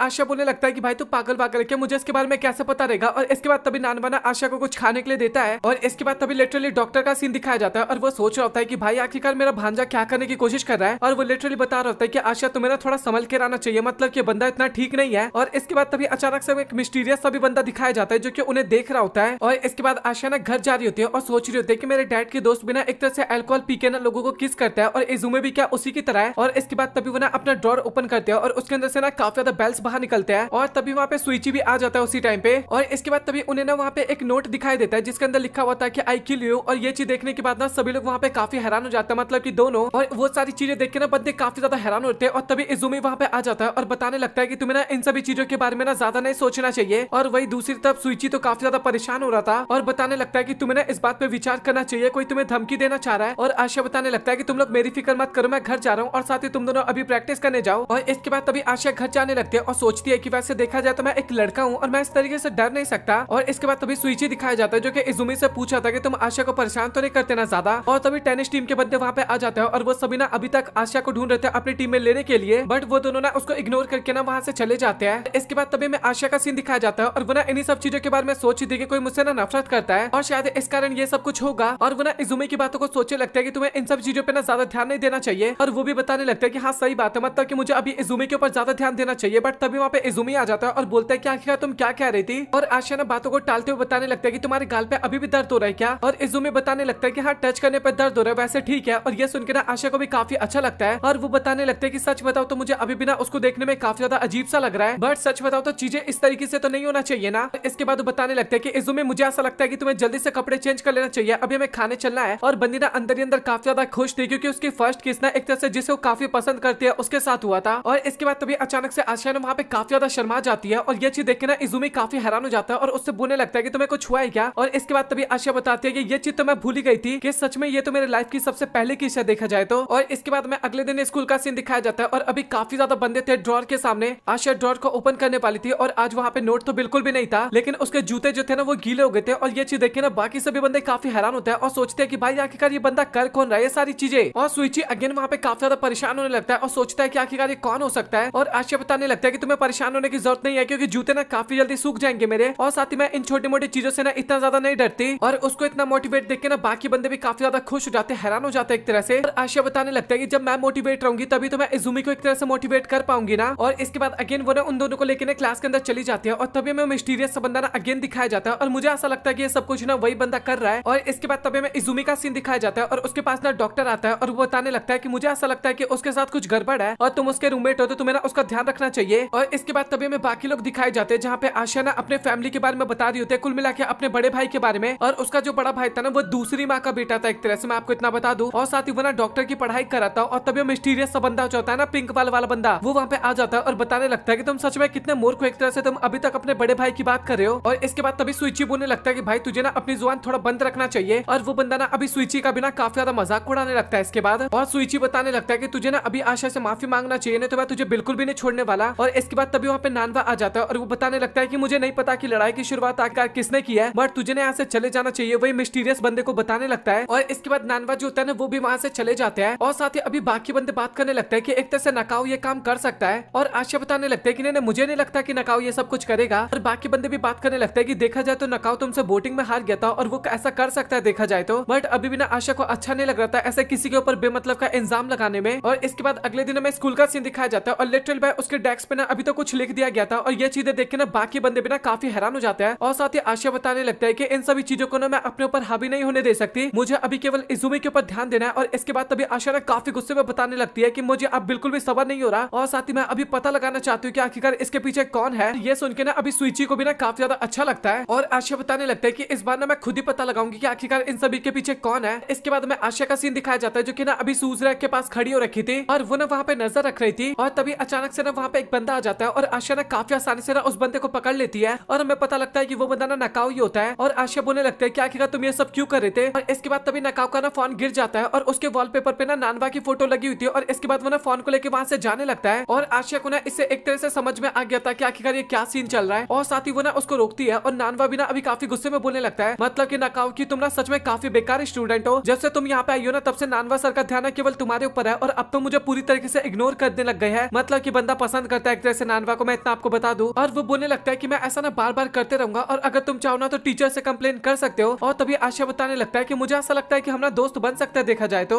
ये सुन के नकाओ बंदा जो था ना वो भी काफी ज्यादा हैरान हो जाता है और बोलता है कि आखिरकार तुम्हें क्या कहने की कोशिश कर रही हो। और आशा बताने लगता है कि मैं तुम्हारी फीलिंग्स को ना एक तरह से समझ समझ सकता हूँ। और नकाओ बताने लगता है कि तुमने बिल्कुल भी नहीं समझ सकती। और तभी आशा बताने लगता है कि हाँ मैं समझ सकता हूँ, मतलब कि मैं भी यहाँ पे किसी को पसंद करता हूँ और इस कारण मैं तुम्हारी फीलिंग्स को समझ सकता हूँ और साथ ही हम ना काफी अच्छे दोस्त भी बन सकते हैं। और ये सुन के नकाओ को भी ना काफी अच्छा लगता है और कुल मिला के ना वो वहाँ पे दोस्त बन जाते हैं। और तभी हमें इजुमी का सीन दिखाया जाता है और वो भी ना सारी चीजें छिप के देख रहा था वहाँ पे। और इसके बाद इजुमी और आशा दोनों एक साथ घर जाने लगता है और साथ ही आशा बताने लगता है कि वो ना मिल चुका है मुझे। और सच बताऊं तो अभी ना हम काफी अच्छे दोस्त बन गए और आशा सोच रही होती है कि काश मैं हमेशा तुम्हारे साथ इसी तरीके से रह पाऊं। बट इसके बाद तभी अचानक से रास्ते में उन्हें कागुरा दिख जाता है और कागुरा को देख के ना आशा ना उसको दूर करने लगता है, साथ ही उसको धक्का देने लगता है। और तभी कागुरा ना उसको काफी टाइटली हक कर लेता है और इजुमी को बताने लगता है कि भाई मैं तेरे को ग्राउंड में मिलूंगा और तुझे पता है ना कि मैंने नया रिकॉर्ड बना लिया। और सच बताओ तो मैंने तुझे बर्बाद होते हुए ना सभी के सामने देखना चाहता हूँ और इसमें मुझे काफी ज्यादा मजा आएगा। और इजुमी बोलने लगता है कि हाँ भाई ठीक है, मतलब कि मैं समझ गया और तुझे ना उसको छोड़ के ना यहाँ से चले जाना चाहिए। और इसके बाद बंदा ना वहाँ से चला जाता है और आशा बोलने लगता है कि इजुमी उसके बाद सच है क्या। और इजुमी बताने लगता है कि हाँ तुमने सही कहा, मतलब कि उसने ऑनलाइन साइट पे सारी बातें बताई थी। और इसके बाद हमें कुछ टाइम बाद का सीन दिखाया जाता है, कुछ दिनों के बाद का सीन दिखाया जाता है और इजुमी ना अभी भी काफी ज्यादा प्रैक्टिस कर रहा होता है। और इसके बाद दोनों ना घर जाने लगता है, मतलब कि इजुमी और आशा। और इजुमी बताने लगता है कि मुझे ऐसा लगता है कि विंटर ब्रेक में ना तुम्हें घर चले जाना चाहिए। और आशा बताने लगता है कि नहीं मैं यहीं पे ठीक हूँ एकदम। और वो मन में सोचने लगता है कि जब इजुमी यहाँ पे ट्रेनिंग करेगा तो मुझे यहाँ पे काफी ज्यादा उसको मोटिवेट करना चाहिए। और इसके बाद लिटरली तभी अचानक से ना उनके सामने ना हाई स्कूल के दो बंदे आते हैं, वो दूसरे हाई स्कूल के थे, मैं इतना आपको बता दूं। वो दोनों लिटरली भाई आशा को ना वहाँ पे चॉकलेट देने के लिए आए थे और लिटरली आज ना वैलेंटाइन डे का दिन था। और ये सुन के ना आशा काफी ज्यादा हैरान हो जाती है और उसको ना वो एक्सेप्ट बिल्कुल भी नहीं करना था। देखा जाए तो लड़की थी भाई वो। और तभी दोनों लड़की बताने लगते हैं कि ये हमने तुम्हें पसंद करने के चक्कर में नहीं दे रहे, बल्कि हमने देखा था कि तुमने कागुरा को काफी ज्यादा सबक सिखाया था, इस कारण हमें काफी अच्छा लगा। और वो बताते हैं कि वो ना ट्रैक टीम है और कागुरा ना सभी को काफी परेशान करने लगता है, बट हमने काफी अच्छा लगा वो देख के कि तुमने एक तरह से कागुरा को वहाँ पे काफी परेशान किया। और इसके बाद वो ना उसको एक्सेप्ट कर लेते काफी शर्माते हुए। और इसके बाद एक बंदी ना इजुमी को गिफ्ट देने लगती है और बताने लगती है कि सच बताओ तो मैंने तुम्हारी काफी बड़ी फैन हूँ और मैं चाहती हूँ कि तुम ना प्लीज इसको एक्सेप्ट कर लो। ये सारी बातें सुन के ना आशा काफी ज्यादा जेलसी फील कर रही थी वहाँ पे, बता दूं मैं आपको इतना। और लिटरली आशा को ना अभी काफी ज्यादा अजीब सा लग रहा था, उसके दिल में ऐसा लग रहा था कि दर्द हो रहा है लिटरली भाई। और तभी इजुमी ना मना करने लगता है और बताता है कि मुझे चॉकलेट खाना ना पसंद बिल्कुल भी नहीं है। और इसके बाद आशा ना रात के टाइम पे ना सारी बातें डॉक्टर के साथ शेयर कर रही थी, मतलब की लड़की वाली बात। डॉक्टर बताने लगता है कि तुम चाहो तो तुम ना इजुमी को बता सकते हो तुम एक लड़की हो। और आशा बताने लगता है कि मैं ऐसा बिल्कुल भी नहीं कर सकती देखा जाए तो। और डॉक्टर बताने लगता है कि तुमने सही कहा, तुम्हारे साथ जैसा चल रहा है ना तुम वैसा चला सकती हो देखा जाए तो। और ये किसने कहा कि लड़के लड़के एक दूसरे के साथ प्यार नहीं कर सकते। और आशा बताने लगता है कि वैसे आपने सही कहा, मतलब कि मैं ऐसा कुछ भी तो कर सकती हूँ ना देखा जाए तो। और इसके बाद आशा ना काफी ज्यादा धन्यवाद करने लगता है डॉक्टर को। और इसके बाद लिटरली डॉक्टर ना अपने प्यार के बारे में बताने लगता है कि वो भी ना एक लड़के को पसंद करता था, उस लड़के को ना इसकी फीलिंग्स के बारे में पता था लेकिन वो ना इसका इस्तेमाल किया करता था। और आशा बोलने लगता है कि आखिरकार आप ऐसे इंसान के साथ कैसे प्यार कर सकते हो। और डॉक्टर बोलता है कि मुझे भी नहीं पता। और इसके बाद वो फोन कट करके बताने लगता है क्योंकि मैं भी काफी ज्यादा बुरा इंसान था देखा जाए तो। और इसके बाद आशा ने वहाँ पे बैठी होती है, बट तभी ना उसके भाई का मैसेज आता है जहाँ पे उसने लिखा था कि वो ना अभी काम के सिलसिले में ना जापान आ रहा है। और ये सुनकर लिटरली भाई आशा ना काफी ज्यादा डर जाती है। पढ़ने के बाद डॉक्टर का सीन दिखाया जाता है जो कि एक बंदे के साथ मजे ले रहा था, लेकिन तभी अचानक से वहाँ पे आशा आ जाती है। और आशा को देखने के बाद वो बंदा ना वहाँ से चला जाता है और डॉक्टर बोलता है कि भाई मैं तेरे से बाद में कांटेक्ट करूंगा। और इसके बाद डॉक्टर आशा से पूछने लगता है कि आखिरकार तुम्हें क्या हुआ। और आशा बताने लगता है कि उसको ना एक लड़की वाले आउटफिट चाहिए। और डॉक्टर बोलने लगता है कि भाई तू पागल पागल है कि तुझे पता है ना कि मैं 27 साल का हूँ, ये भी पता है तुझे कि मैं एक गे हूँ और आखिरकार मेरे पास लड़कियों के आउटफिट कहाँ से आएंगे। और आशा बताने लगता है कि मुझे इसके बारे में नहीं पता, बट मुझे पता है कि आप इसका जुगाड़ कर सकते हो। और डॉक्टर ना वहाँ पे कुछ भी नहीं बोलता और आशा को ऐसा लगता है कि डॉक्टर उसको इग्नोर कर रहा है और वो ना वहाँ से जाने लगती है। और डॉक्टर बोलता है कि तुम्हारा काम हो जाएगा। और इसके बाद में अगले दिन का सीन दिखाया जाता है और आशा ना आज काफी ज्यादा जल्दी में होती है और इजुमो ना इसको नोटिस कर लेता है और वो सोचता है कि कुछ दिनों से इसका व्यवहार ना काफी ज्यादा अलग सा है। और हमें पता लगता है कि फाइनली आशा को कपड़े मिल गए थे और वो कपड़े चेंज करके ना कहीं पे जा रही होती है। और आशा सोचने लगती है कि काफी टाइम बाद उसने लड़कियों के आउटफिट पहना है और सच बताओ तो ये ना उसके ऊपर काफी ज्यादा अच्छा लग रहा है। और वो ना डॉक्टर की भी काफी ज्यादा तारीफ करते हैं कि उसने उसकी मदद की। और हमें पता लगता है कि डॉक्टर की बहन के कपड़े थे कुल मिला के, वो उसकी बहन का नाम रियो था और उसी ने मदद किया था आशा की। और इसके बाद फाइनली आशा ने एक होटल के पास जाती है और हमें इजुमो का भी सीन दिखाया जाता है और लिटरली बंदा ना उसका पीछा कर रहा था और वो सोच रहा होता है कि आखिरकार आशा ने एक लड़कियों वाले आउटफिट क्यों पहन रखे है। और तभी हमें पता लगता है कि आशा फाइनली अपने भाई से मिलने के लिए गई थी और इसके भाई का नाम ना सुजुकी था। और लिटरली बंदा ना सीधा आशा को ना गोद में उठा लेता है, उसको किस करने लगता है और बोलने लगता है कि सच में तुम कितनी ज्यादा प्यारी लग रही हो। और आशा भी बोलने लगता है कि भैया आपको नहीं लगता है कि आपने मुझे गोद में उठा रखा और कुछ ज्यादा ही टाइम हो गया। और उसका भाई बोलता है कि हाँ मेरे ध्यान से उतर गया था। और सभी लोग ना उन्हीं की तरफ देखे जा रहे थे उस टाइम पे और इजुमी जो होता है ना वो भी छिप के उनको देख रहा होता है। और इसके बाद इजुमी भी सोचने लगता है कि भाई मैं आखिरकार कर क्यों रहा हूँ, मैं आशा का पीछा क्यों कर रहा हूँ। और इसके बाद वो ना वहाँ से चुपचाप चला जाता है। और अभी उसका भाई बता रहा होता है कि आशा मुझे काफी ज्यादा अच्छा लग रहा है कि तुम अपने डिसीजंस अपने आप ले पा रही हो। और आशा के दिमाग में तो बस यही चल रहा था कि उसके भाई को ना कुछ भी पता नहीं चलना चाहिए। और वो पूछने लगता लगते हैं कि भैया आप यहाँ पे कब तक रुकने वाले हो, और उसका भाई बताता है कि वो ना 2 वीक यहाँ पे रहेगा क्योंकि अभी उसकी मीटिंग चल रही है यहाँ पे। और वो सोचने लगता है कि 2 हफ्ते तक ना मेरे भाई को पता नहीं चलना चाहिए कि मैं बॉयज स्कूल में पढ़ती हूँ। और इसके बाद उसका भाई भी बोलने लगता है कि तुम यहाँ पे किसी हाई जंपर से मिलने के लिए आई थी ना, तो आकर वो कैसा इंसान है। और तभी आशा ना उसको इग्नोर करने लगती है और बोलते है कि भैया मैं ना आपको कल घुमा दूंगी। और इसके बाद वो ना वहाँ से जाने लगती है। सुजुकी को ना बिल्कुल भी समझ में नहीं आता कि आखिरकार उसकी बहन ने क्या किया, बट फनी बात तो यह था कि सुजुकी को पता था कि वो आखिरकार कहाँ पे पढ़ती है। और इसके बाद में सुइची और बाकी लोगों का सीन दिखाया जाता है जो कि सोच रहे होते हैं कि भाई आखिरकार ये कब हो गया। आशिया और नकाओ कब से इतने अच्छे दोस्त बन गए, और लिटरली वो दोनों ना काफी अच्छे तरीके से एक दूसरे के साथ बैठ के बात कर रहे थे। और अगर आपको ना याद हो तो नकाओ भी एक तरह से गे ही था, वो नानवा को पसंद किया करता था। और इसके बाद तभी सुइची वहाँ पे आ जाता है और वो बोलने लगता है कि भाई तुम दोनों आखिरकार क्या बात कर रहे हो। और नकाओ बोलने लगता है कि भाई तुझे कैसे फर्क पड़ता है, यहाँ पे 2 क्यूट लड़के आपस में बात कर रहे थे, तुझे क्या ही फर्क पड़ता है। और ये सुनकर सुइची काफी गुस्सा हो जाता है और बोलता है कि भाई तू इसका मतलब ये कहना चाहता है कि मैं क्यूट बिल्कुल भी नहीं हूँ। और नकाओ कहने लगता है कि ऑब्वियस सी बात है भाई तू बिल्कुल भी क्यूट नहीं हो। और इसके बाद उनके बीच में ना इसी तरीके से काफी ज्यादा बहस होने लगता है। और इसके बाद तभी आशिया ना इजुमी से मिलता है और उसको पता लगता है कि उसने ना हाई जंप के एक कंपटीशन में ना पार्टिसिपेट किया था, उसने फॉर्म को सबमिट कर दिया था। और लिटरली अभी काफी फनी सीन होता है। आशिया ना अपने घर जाने वाली होती है, लेकिन तभी उसका भाई वहाँ पे आ जाता है और वो ना उसको पकड़ लेता है और बोलने लगता है कि तुम यहाँ पे क्या करने की कोशिश कर रही हो, आखिरकार तुम एक लड़कों के स्कूल में क्यों पढ़ रही हो। और उसको ऐसा लगता है कि इन सभी चीजों के पीछे ना इजुमी का हाथ है। और तभी अचानक से वहाँ पे इजुमी भी आ जाता है और वो बोलने लगता है कि भाई तू कुछ ज्यादा गलत करने की कोशिश नहीं कर रहा क्या। सुजुकी बताने लगता है कि तेरे को क्या फर्क पड़ता है, मेरी बहन है और मैं इसके साथ कुछ भी करूँ। और इसके बाद बोलने लगता है कि अच्छा ठीक है, तू मुझे अपना हाई जंप दिखा और अगर तू अपने आप को प्रूव कर पाएगा तो उसके बाद मैं अपनी बहन को यहाँ पे रहने दूंगा। मतलब कि बहन नहीं बोलता है एक तरह से, मैं इतना आपको बता दूं। और जो आशिया होती है ना वो भी सारी सिचुएशन के बारे में बता देती है कि इजुमी का एक्सीडेंट हुआ था जिस कारण वो अभी अच्छे तरीके से हाई जंप नहीं कर पाता। और सुजुकी को पता लगता है इसके बारे में, तो वो ना 2 वीक का टाइम देता है और बताता है कि अगर 2 वीक के अंदर तू अच्छी तरीके से हाई जंप करके दिखा देगा तो उसके बाद मैं अपना माइंड चेंज कर सकता हूँ। और इजुमी जो होता है ना वो भी इस ऑफर को एक्सेप्ट कर लेता है। और इसके अगले सीन में इजुमी बंदा काफी ज्यादा मेहनत करने लगता है ताकि वो अपने आप को प्रूव कर सके। और आशिया कहीं पे जा रही थी और तभी उसके पास सुइची आ जाता है और वो उससे पूछने लगता है कि तुम फ्री हो क्या। और आशिया बोलते है कि हाँ मैं फ्री हूँ। और वो बोलते है कि क्या तुम मेरे साथ कहीं घूमने चलना चाहोगी। और वो ना उसके साथ जाने के लिए रेडी हो जाती है और वो दोनों बैठ के ना वहाँ पे ताकोयाकी खाने लगते हैं। और थोड़ा ताकोयाकी आशिया ना इजुमी के लिए भी पैक करवा लेती है। और वो घर पे जाती है तो देखती है कि इजुमी सो रखा है और वो ना उसको डिस्टर्ब नहीं करना चाहती थी, बट हमें पता लगता है कि इजुमी सोया नहीं था और वो तभी उठ जाता है इसके बाद। और इसके बाद वो ना उसको खाने लगता है वहाँ पे और वो ना काफी ज्यादा अच्छा लगता है। बट फनी बात तो ये था कि उतने चीज में ना इजुमी का पेट नहीं भरा था और वो बोलने लगता है कि मुझे कुछ और भी खाना है। और आशा बोलती है कि भाई तेरा इतने में नहीं हुआ क्या। और इजुमी बोलने लगता है कि मुझे अभी प्रोटीन की जरूरत है, मुझे अपना कंपटीशन खेलना है, तुम थोड़ा तो समझो यार, इस तरीके से मजाक मत उड़ाओ। और इसके बाद तब हमें सुजुकी का सीन दिखाया जाता है जो कि अभी स्कूल में ना काफी पागलों की तरह हरकतें कर रहा था। और वो सोच रहा होता है कि मैंने इजुमी को काफी गंदी तरीके से फंसा दिया और वो बिल्कुल भी मेरे चाल से नहीं बच सकता और मैं आशा को लेके इसके बाद अमेरिका चला जाऊंगा। और डॉक्टर जो होता है ना वो भी देख रहा होता है और सोचता है कि भाई आखिरकार ये जॉकर कौन आ गया यहाँ पे। और उसको पता चल जाता है कि शायद ये आशा का भाई होगा। और इसके बाद डॉक्टर उससे पूछने लगता है कि भाई तू यहाँ पे क्या कर रहा है। और वो बंदा बताता है कि मेरा कजन यहाँ पे पढ़ता है। और इसके बाद तभी डॉक्टर बोलता है कि अच्छा हम बैठ के बात करते हैं। और अभी दोनों ना चाय पीते हुए बात करने लगते हैं, जहाँ पे डॉक्टर उससे पूछता है कि तुझे मेरा स्कूल कैसा लगा, मतलब कि हमारा स्कूल। और सुजुकी बताता है कि भाई एवरेज सा स्कूल है, मतलब कि एकदम नॉर्मल स्कूल कहा जा सकता है इसको। और लिटरली अभी आपको फनी बात बताऊं मैं, इसके बाद डॉक्टर पता है क्या कहने लगता है कि अभी काफी ज्यादा ट्रांसफर स्टूडेंट ना इस स्कूल में आने लगे हैं और कुछ तो लड़कियां है जो कि लड़के बन के रह रहे हैं ताकि वो हाई जंपर को एक तरह से पटा सके या फिर उसके साथ रह सके। और उसके भाई को पता चल जाता है कि भाई यहाँ पे किसकी बात हो रही है और वो ना बहाना बना के ना इसके बाद वहाँ से जाने की कोशिश करता है। और इसके अगले सीन में हमें इजुमी का सीन दिखाया जाता है जो कि प्रैक्टिस कर रहा था और साथ ही आशा भी ना अभी उसके पास होती है। और तभी कागुरा अचानक से उसके पास आ जाता है और वो ना सीधा इजुमी को उठा के ना फेंक देता है और बोलने लगता है कि भाई तू मुझे पागल वागल समझ रहा है क्या, मतलब कि तू मुझे मूर्ख समझ रहा है, तूने कॉम्पिटिशन में पार्टिसिपेट ले लिया और मुझे इसके बारे में कुछ बताया भी नहीं और तू तो कह रहा था तेरा एक्सीडेंट हुआ है, तो आखिरकार तू कैसे गेम खेल सकता है। और इसके बाद तभी वहाँ पे सुजुकी आ जाता है और वो बंदा देख रहा होता है कि यहाँ पे चल क्या रहा है, मतलब कि आपस में फाइट हो रही थी ना बंदों की, वो सारी चीजें वो देख रहा था और सोच रहा होता है कि भाई मतलब कि यहाँ का माहौल ना काफी ज्यादा गर्म हो रखा है एक तरह से। और इजुमी बताने लगता है कि मैंने अपने आप से और साथ ही आशा से प्रॉमिस किया था कि मैं अपने प्रीलिम्स को काफी अच्छे तरीके से कवर करूंगा, इस कारण मैं ये करना चाहता हूँ। और कागुरा बताने लगता है कि भाई ये सुनकर मुझे काफी अच्छा लगा और मैं तेरा वेट करूंगा और बहाना मत मारियो और भागने की कोशिश मत करियो, नहीं तो मैं तेरा पत्ता भी कट कर सकता हूँ। और इसके बाद तभी इजुमी आशा से पूछने लगता है कि मुझे ये बताओ कि अगर मैं कंपटीशन हार गया तो क्या तुम यहाँ से चली जाओगी। और आशा बोलने लगती है कि मेरे पास कोई ऑप्शन नहीं है, मुझे जाना ही होगा। और वो बताती है कि बट मेरा यहाँ से जाने का मन नहीं है। और इजुमी बोलने लगता है कि तुम्हें अपने दिल की सुननी चाहिए, तुम्हें नहीं जाना चाहिए। बट तभी वहाँ पे उसका भाई आ जाता है और वो बोलने लगता है कि ना मुन्ने ना, ऐसा नहीं हो सकता, अगर तू कंपटीशन हारा या फिर तू अपने जंप को कंप्लीट नहीं कर पाएगा तो इसको यहाँ से जाना होगा। और अगर तू चाहे तो अभी से तू हार मान सकता है, उसके बाद मैं कुछ सोच सकता हूँ। और ये सारी चीजें इजुमी को ना बिल्कुल भी अच्छा नहीं लगता और उसका भाई ना और भी मजाक उड़ाने लगता है कि तू अपने आप को हाई जंपर कहलाता है लेकिन तू हाई जंप कर ही नहीं सकता। और आशिया को ना सारी बातें बिल्कुल भी अच्छा नहीं लगता और इसके बाद वो ना अपने भाई को काफी ज्यादा उल्टा सीधा बोलती है, आई हेट यू बोल के ना वहां से चली जाती है। और उसकी बातें सुनकर ना उसका भाई भी काफी उदास हो जाता है और सोचता है कि भाई मैं तो उसके भले के लिए कह रहा था और ये तो मुझे ही उल्टा सीधा बोल के चली गई। और अभी फाइनली उसके कंपटीशन का दिन आ गया था और आज डिसाइड होने वाला था कि आशिया यहाँ पे रहने वाली है या फिर जाने वाली है। और आशिया बिना गुड लक के लिए उसको एक लकी चार्म देती है और साथ ही सुजुकी भी उसका कंपटीशन देखने के लिए आया था। और वो ना सुइची से पूछने लगता है कि तुम्हें क्या लगता है कि इजुमी कैसा बंदा है। और सुइची बोलने लगता है कि भाई तो भी उसका गेम देखने के लिए आए तो उसका गेम देख के पता कर ले कि आखिरकार वो कैसा बंदा है। अभी सभी लोग ना काफी ज्यादा डरे हुए थे और आशिया ना काफी ज्यादा प्रेयर कर रहे थे कि वो ना अच्छे तरीके से अपना जंप कंप्लीट कर ले। और लिटरली भाई इजुमी ना अपना जंप काफी अच्छे तरीके से कंप्लीट कर लेता है। ये चीज देख के वहाँ पे सभी लोग काफी ज्यादा हैरान हो जाते हैं, काफी खुश हो जाते हैं। और कागुरा भी ना अभी काफी ज्यादा खुश हो गया था और बताने लगता है कि भाई मुझे तेरे से यही उम्मीद था और बस मैं ये चाहता हूँ कि अब तू जल्दी से मेरे पास आए और मैं तेरे को काफी गंदी तरीके से हरा दूं। और कागुरा की बातें सुनने के बाद ना आशिया को भी पता चल जाता है कि कागुरा देखा जाए तो इतना बेकार इंसान भी नहीं है। और एक तरह से कागुरा भी ना इजुमी को पसंद करता था, उसको ना एक कंपटीशन चाहिए था जो कि उसके टक्कर का हो। अभी सभी लोग अपने घर जाने वाले होते हैं पार्टी करने के लिए और तभी आशिया के पास उसके भाई का मैसेज आता है जिसमें लिखा हुआ था कि क्रिसमस पे कभी कभार घर पे मिलने आ जाना। इससे आशिया को पता चल जाता है कि उसका भाई जा चुका और वो सारी बातें इजुमी को बताती है। इजुमी को भी काफी ज्यादा अच्छा लगता है और साथ में उसका भाई दिखाया जाता है जो कि काफी ज्यादा अपसेट था अपनी बहन से दूर जाने के कारण। और अभी फाइनली वो लोग सेकंड ग्रेड में आ गए थे और उनके डोमेट्री में ना एक नोटिस लगा हुआ था कि जहाँ पे वो लोग रह रहे थे ना वहाँ पे रिपेयरिंग का काम चल रहा है। तो कुल मिला के उन सभी को ना 2 वीक के लिए अपने अपने घर पे वापस जाना पड़ेगा। और ये चीज देखने के बाद ना आशिया को बिल्कुल भी अच्छा नहीं लगता, मतलब कि उसके दिमाग में अभी ये चल रहा था कि आखिर उसको कहाँ जाके रहना पड़ेगा, उसको अपने घर पे नहीं जाना था। और इसके बाद तभी वहाँ पे सुइची और बाकी लोग आते हैं और वो भी ना वही नोटिस पढ़ने लगते हैं। और तभी वहाँ पे नानवा आ जाता है और वो बोलने लगता है कि तुम लोग यहाँ पे कर क्या रहे हो, इतना भीड़ क्यों लगा रखे हो। और आशिया बोलने लगती है कि आपने काफी गलत किया, मतलब कि अभी आप डोमेट्री ठीक कर रहे हो और हमें घर से बाहर कर रहे हो। और नानवा कहने लगता है कि इसमें हम क्या ही कर सकते हैं, अभी डोमेट्री को ठीक करवाना है तो तुम सभी को यहाँ से जाना होगा। और अभी आशिया ना डिनर करते टाइम भी ना काफी ज्यादा परेशान होती है, बेचारी अपने घर पे भी नहीं जा सकती थी, उसका घर काफी ज्यादा दूर था और साथ ही किसी और के भी घर पे रहने के लिए नहीं जा सकती थी। वो एक लड़की है और अगर वो एक्सपोज भी तो हो सकती थी ना किसी और के घर पे जाने के बाद। इजुमी जो होता है ना वो भी नोटिस कर लेता है कि आशिया ना अभी काफी ज्यादा परेशान चल रही है और वो उसको बताने लगता है कि खाना खाते टाइम ना इधर उधर की चीजें नहीं सोचना चाहिए। और आशिया बिना इसके बाद उससे काफी ज्यादा माफी मांगने लगती है और बाकी सभी लोग बिना अभी उनकी तरफ देख रहे थे और वो सभी बात करने लगता है कि भाई इजुमी ना कुछ ज्यादा ही मदर की तरह बिहेव करने की कोशिश करते हैं आशिया के साथ। और वो सभी ना बोल भी देते हैं इजुमी को और इजुमी बोलता है कि तुम लोग पागल हो क्या, क्या क्या चीजें सोचते रहते हो हमेशा। और इसके बाद वो ना चुपचाप वहाँ से चले जाता है और आशिया बिना अभी उठ के जाने लगते हैं। लेकिन तभी इजुमी कहने लगता है कि तुम्हें अपना डिनर कंप्लीट करके उठना होगा। और तभी बाकी लोग कहने लगता है कि अभी तुमने अगेन उसको मदर की तरह एक्ट करने की कोशिश की। और इसके बाद में सुइची का सीन दिखाया जाता है और उसके दिमाग में केवल यही चल रहा था कि उसको ना आशिया को बोलना चाहिए कि अगर वो चाहे तो मेरे घर पे रुक सकता है और वैसे भी वो मेरा दोस्त है तो मैं इतना तो क्या ही सकता हूँ, मैं इतना सोच क्या रहा हूँ इसके बारे में। और फाइनली अभी वो ना आशिया के गेट के बाहर होता है और वो ना उसको बुलाने वाला होता है, लेकिन तभी अचानक से पीछे से इजुमी आ जाता है और वो बोलने लगता है कि भाई तू यहाँ पे क्या कर रहा है। और सुइची बताने लगता है कि उसको ना आशिया से बात करना था। और इसके बाद फाइनली दोनों कमरे के अंदर जाते हैं और वो अंदर जाने के बाद ना आशिया को ना सीधा बोल देता है कि जब तक डोमेट्री ठीक हो रहा है तब तक तुम चाहो तो मेरे घर पे रह सकती हो। और आशिया बोलते है कि अच्छा ठीक है मैं इसके बारे में सोचूंगी। और सुइची बोलता है कि बस मैं तो ऐसे तुमसे पूछना चाहता। और बाहर जाने के बाद ना बेचारा काफी ज्यादा उदास होने लगता है। और इसके बाद इजुमी बोलने लगता है कि तुम्हें सुइची ने ऑफर दिया था, तुम्हें उसका ऑफर एक्सेप्ट कर लेना चाहिए था। और आशिया कहने लगता है कि नहीं मुझे मन नहीं कर रहा था। और इजुमी को पता था कि आखिरकार आशिया ऐसा क्यों कह रही है। और इसके बाद फाइनली वो कहता है कि अगर तुम चाहो तो तुम मेरे घर पे रुक सकती हो। और ये सुनकर लिटरली आशिया ना काफी ज्यादा हैरान हो जाती है। और इसके बाद लिटरली वो ना इजुमी को भी वहाँ पे मना कर देती है और हमें रात का सीन दिखाया जाता है जहाँ पे आशिया इन्हीं सब चीजों के बारे में सोच रही थी कि आखिरकार मुझे किसके घर पे जाना चाहिए। और लिटरली हमें रात का सीन दिखाया जाता है जहाँ पे आशिया ना नींद में ना एक तरह से इजुमी के बिस्तर पे आ जाती है। और इजुमी ये देख के ना काफी हैरान हो जाता है और वो सोचता है कि भाई ये लड़की कैसी है, मतलब कि इसको अपना बिल्कुल भी ध्यान नहीं होता, ये एक लड़की है और ये इस टाइप की हरकतें कर रही है। और इजुमी भी ना ज्यादा उसको डिस्टर्ब नहीं करता और उसको ना सोने देता है। और जब दिन होता है ना तो आशिया को काफी ज्यादा अच्छा लगता है, काफी नरम नरम सा फील हो रहा था। तभी उसको एहसास होता है कि वो ना काफी टाइम से इजुमी के साथ सो रही थी और बंदी काफी ज्यादा घबरा जाती है और उससे पूछे लगते हैं कि भाई ये क्या हो गया अचानक से। और वो ना उससे पूछे लगते हैं कि आखिरकार मैं यहाँ पे कैसे आ गई थी। और इजुमी बताने लगता है कि कल रात को तुम नींद में आ गई थी, मैंने तुम्हें उठाने की कोशिश किया बट उसके बाद भी तुम नहीं उठी। और इसके बाद आशिया स्टार्टिंग में तो काफी डर जाती है, फिर बाद में कहने लगता है कि 2 लड़के एक साथ सो सकते हैं, मतलब कि नॉर्मल सी बात है ये। और इजुमी बोलने लगता है कि हाँ तुमने सही कहा, नॉर्मल सी बात है, तो मैंने कौन सा कुछ कहा यहाँ पे। और आशिया को ऐसा लगता है कि शायद इजुमी को कुछ भी पता ना चला हो। और वही दूसरी तरफ इजुमी सोच रहा होता है कि भाई ये लड़की मुझे काफी परेशान करते हैं, पूरी रात में सो नहीं पाया इसके कारण। और लिटरली अभी फाइनली उनके बैग पैक करने का टाइम आ गया था। और इसके अगले सीन में आशिया जो होती है ना वो डॉक्टर के पास जाती है, हाथ पांव जोड़ रही होती है और बताने लगते हैं कि प्लीज तुम मुझे अपने घर पे रहने दो, उसके बदले जो भी काम होगा सारा काम मैं तुम्हारा करने वाली हूँ। और डॉक्टर ना मना करने लगता है क्योंकि उसने एक ट्रिप प्लान कर रखा था। और इसके बाद तभी वहाँ पे अचानक अचानक से रीव आ जाती है और वो बिना डॉक्टर के ऊपर काफी ज्यादा चिल्लाने लगती है और बोलती है कि ऐसे तुम अचानक से ट्रिप पे कैसे जा सकते हो। इसके बाद तभी अचानक से वहाँ पे नानबा की एंट्री हो जाती है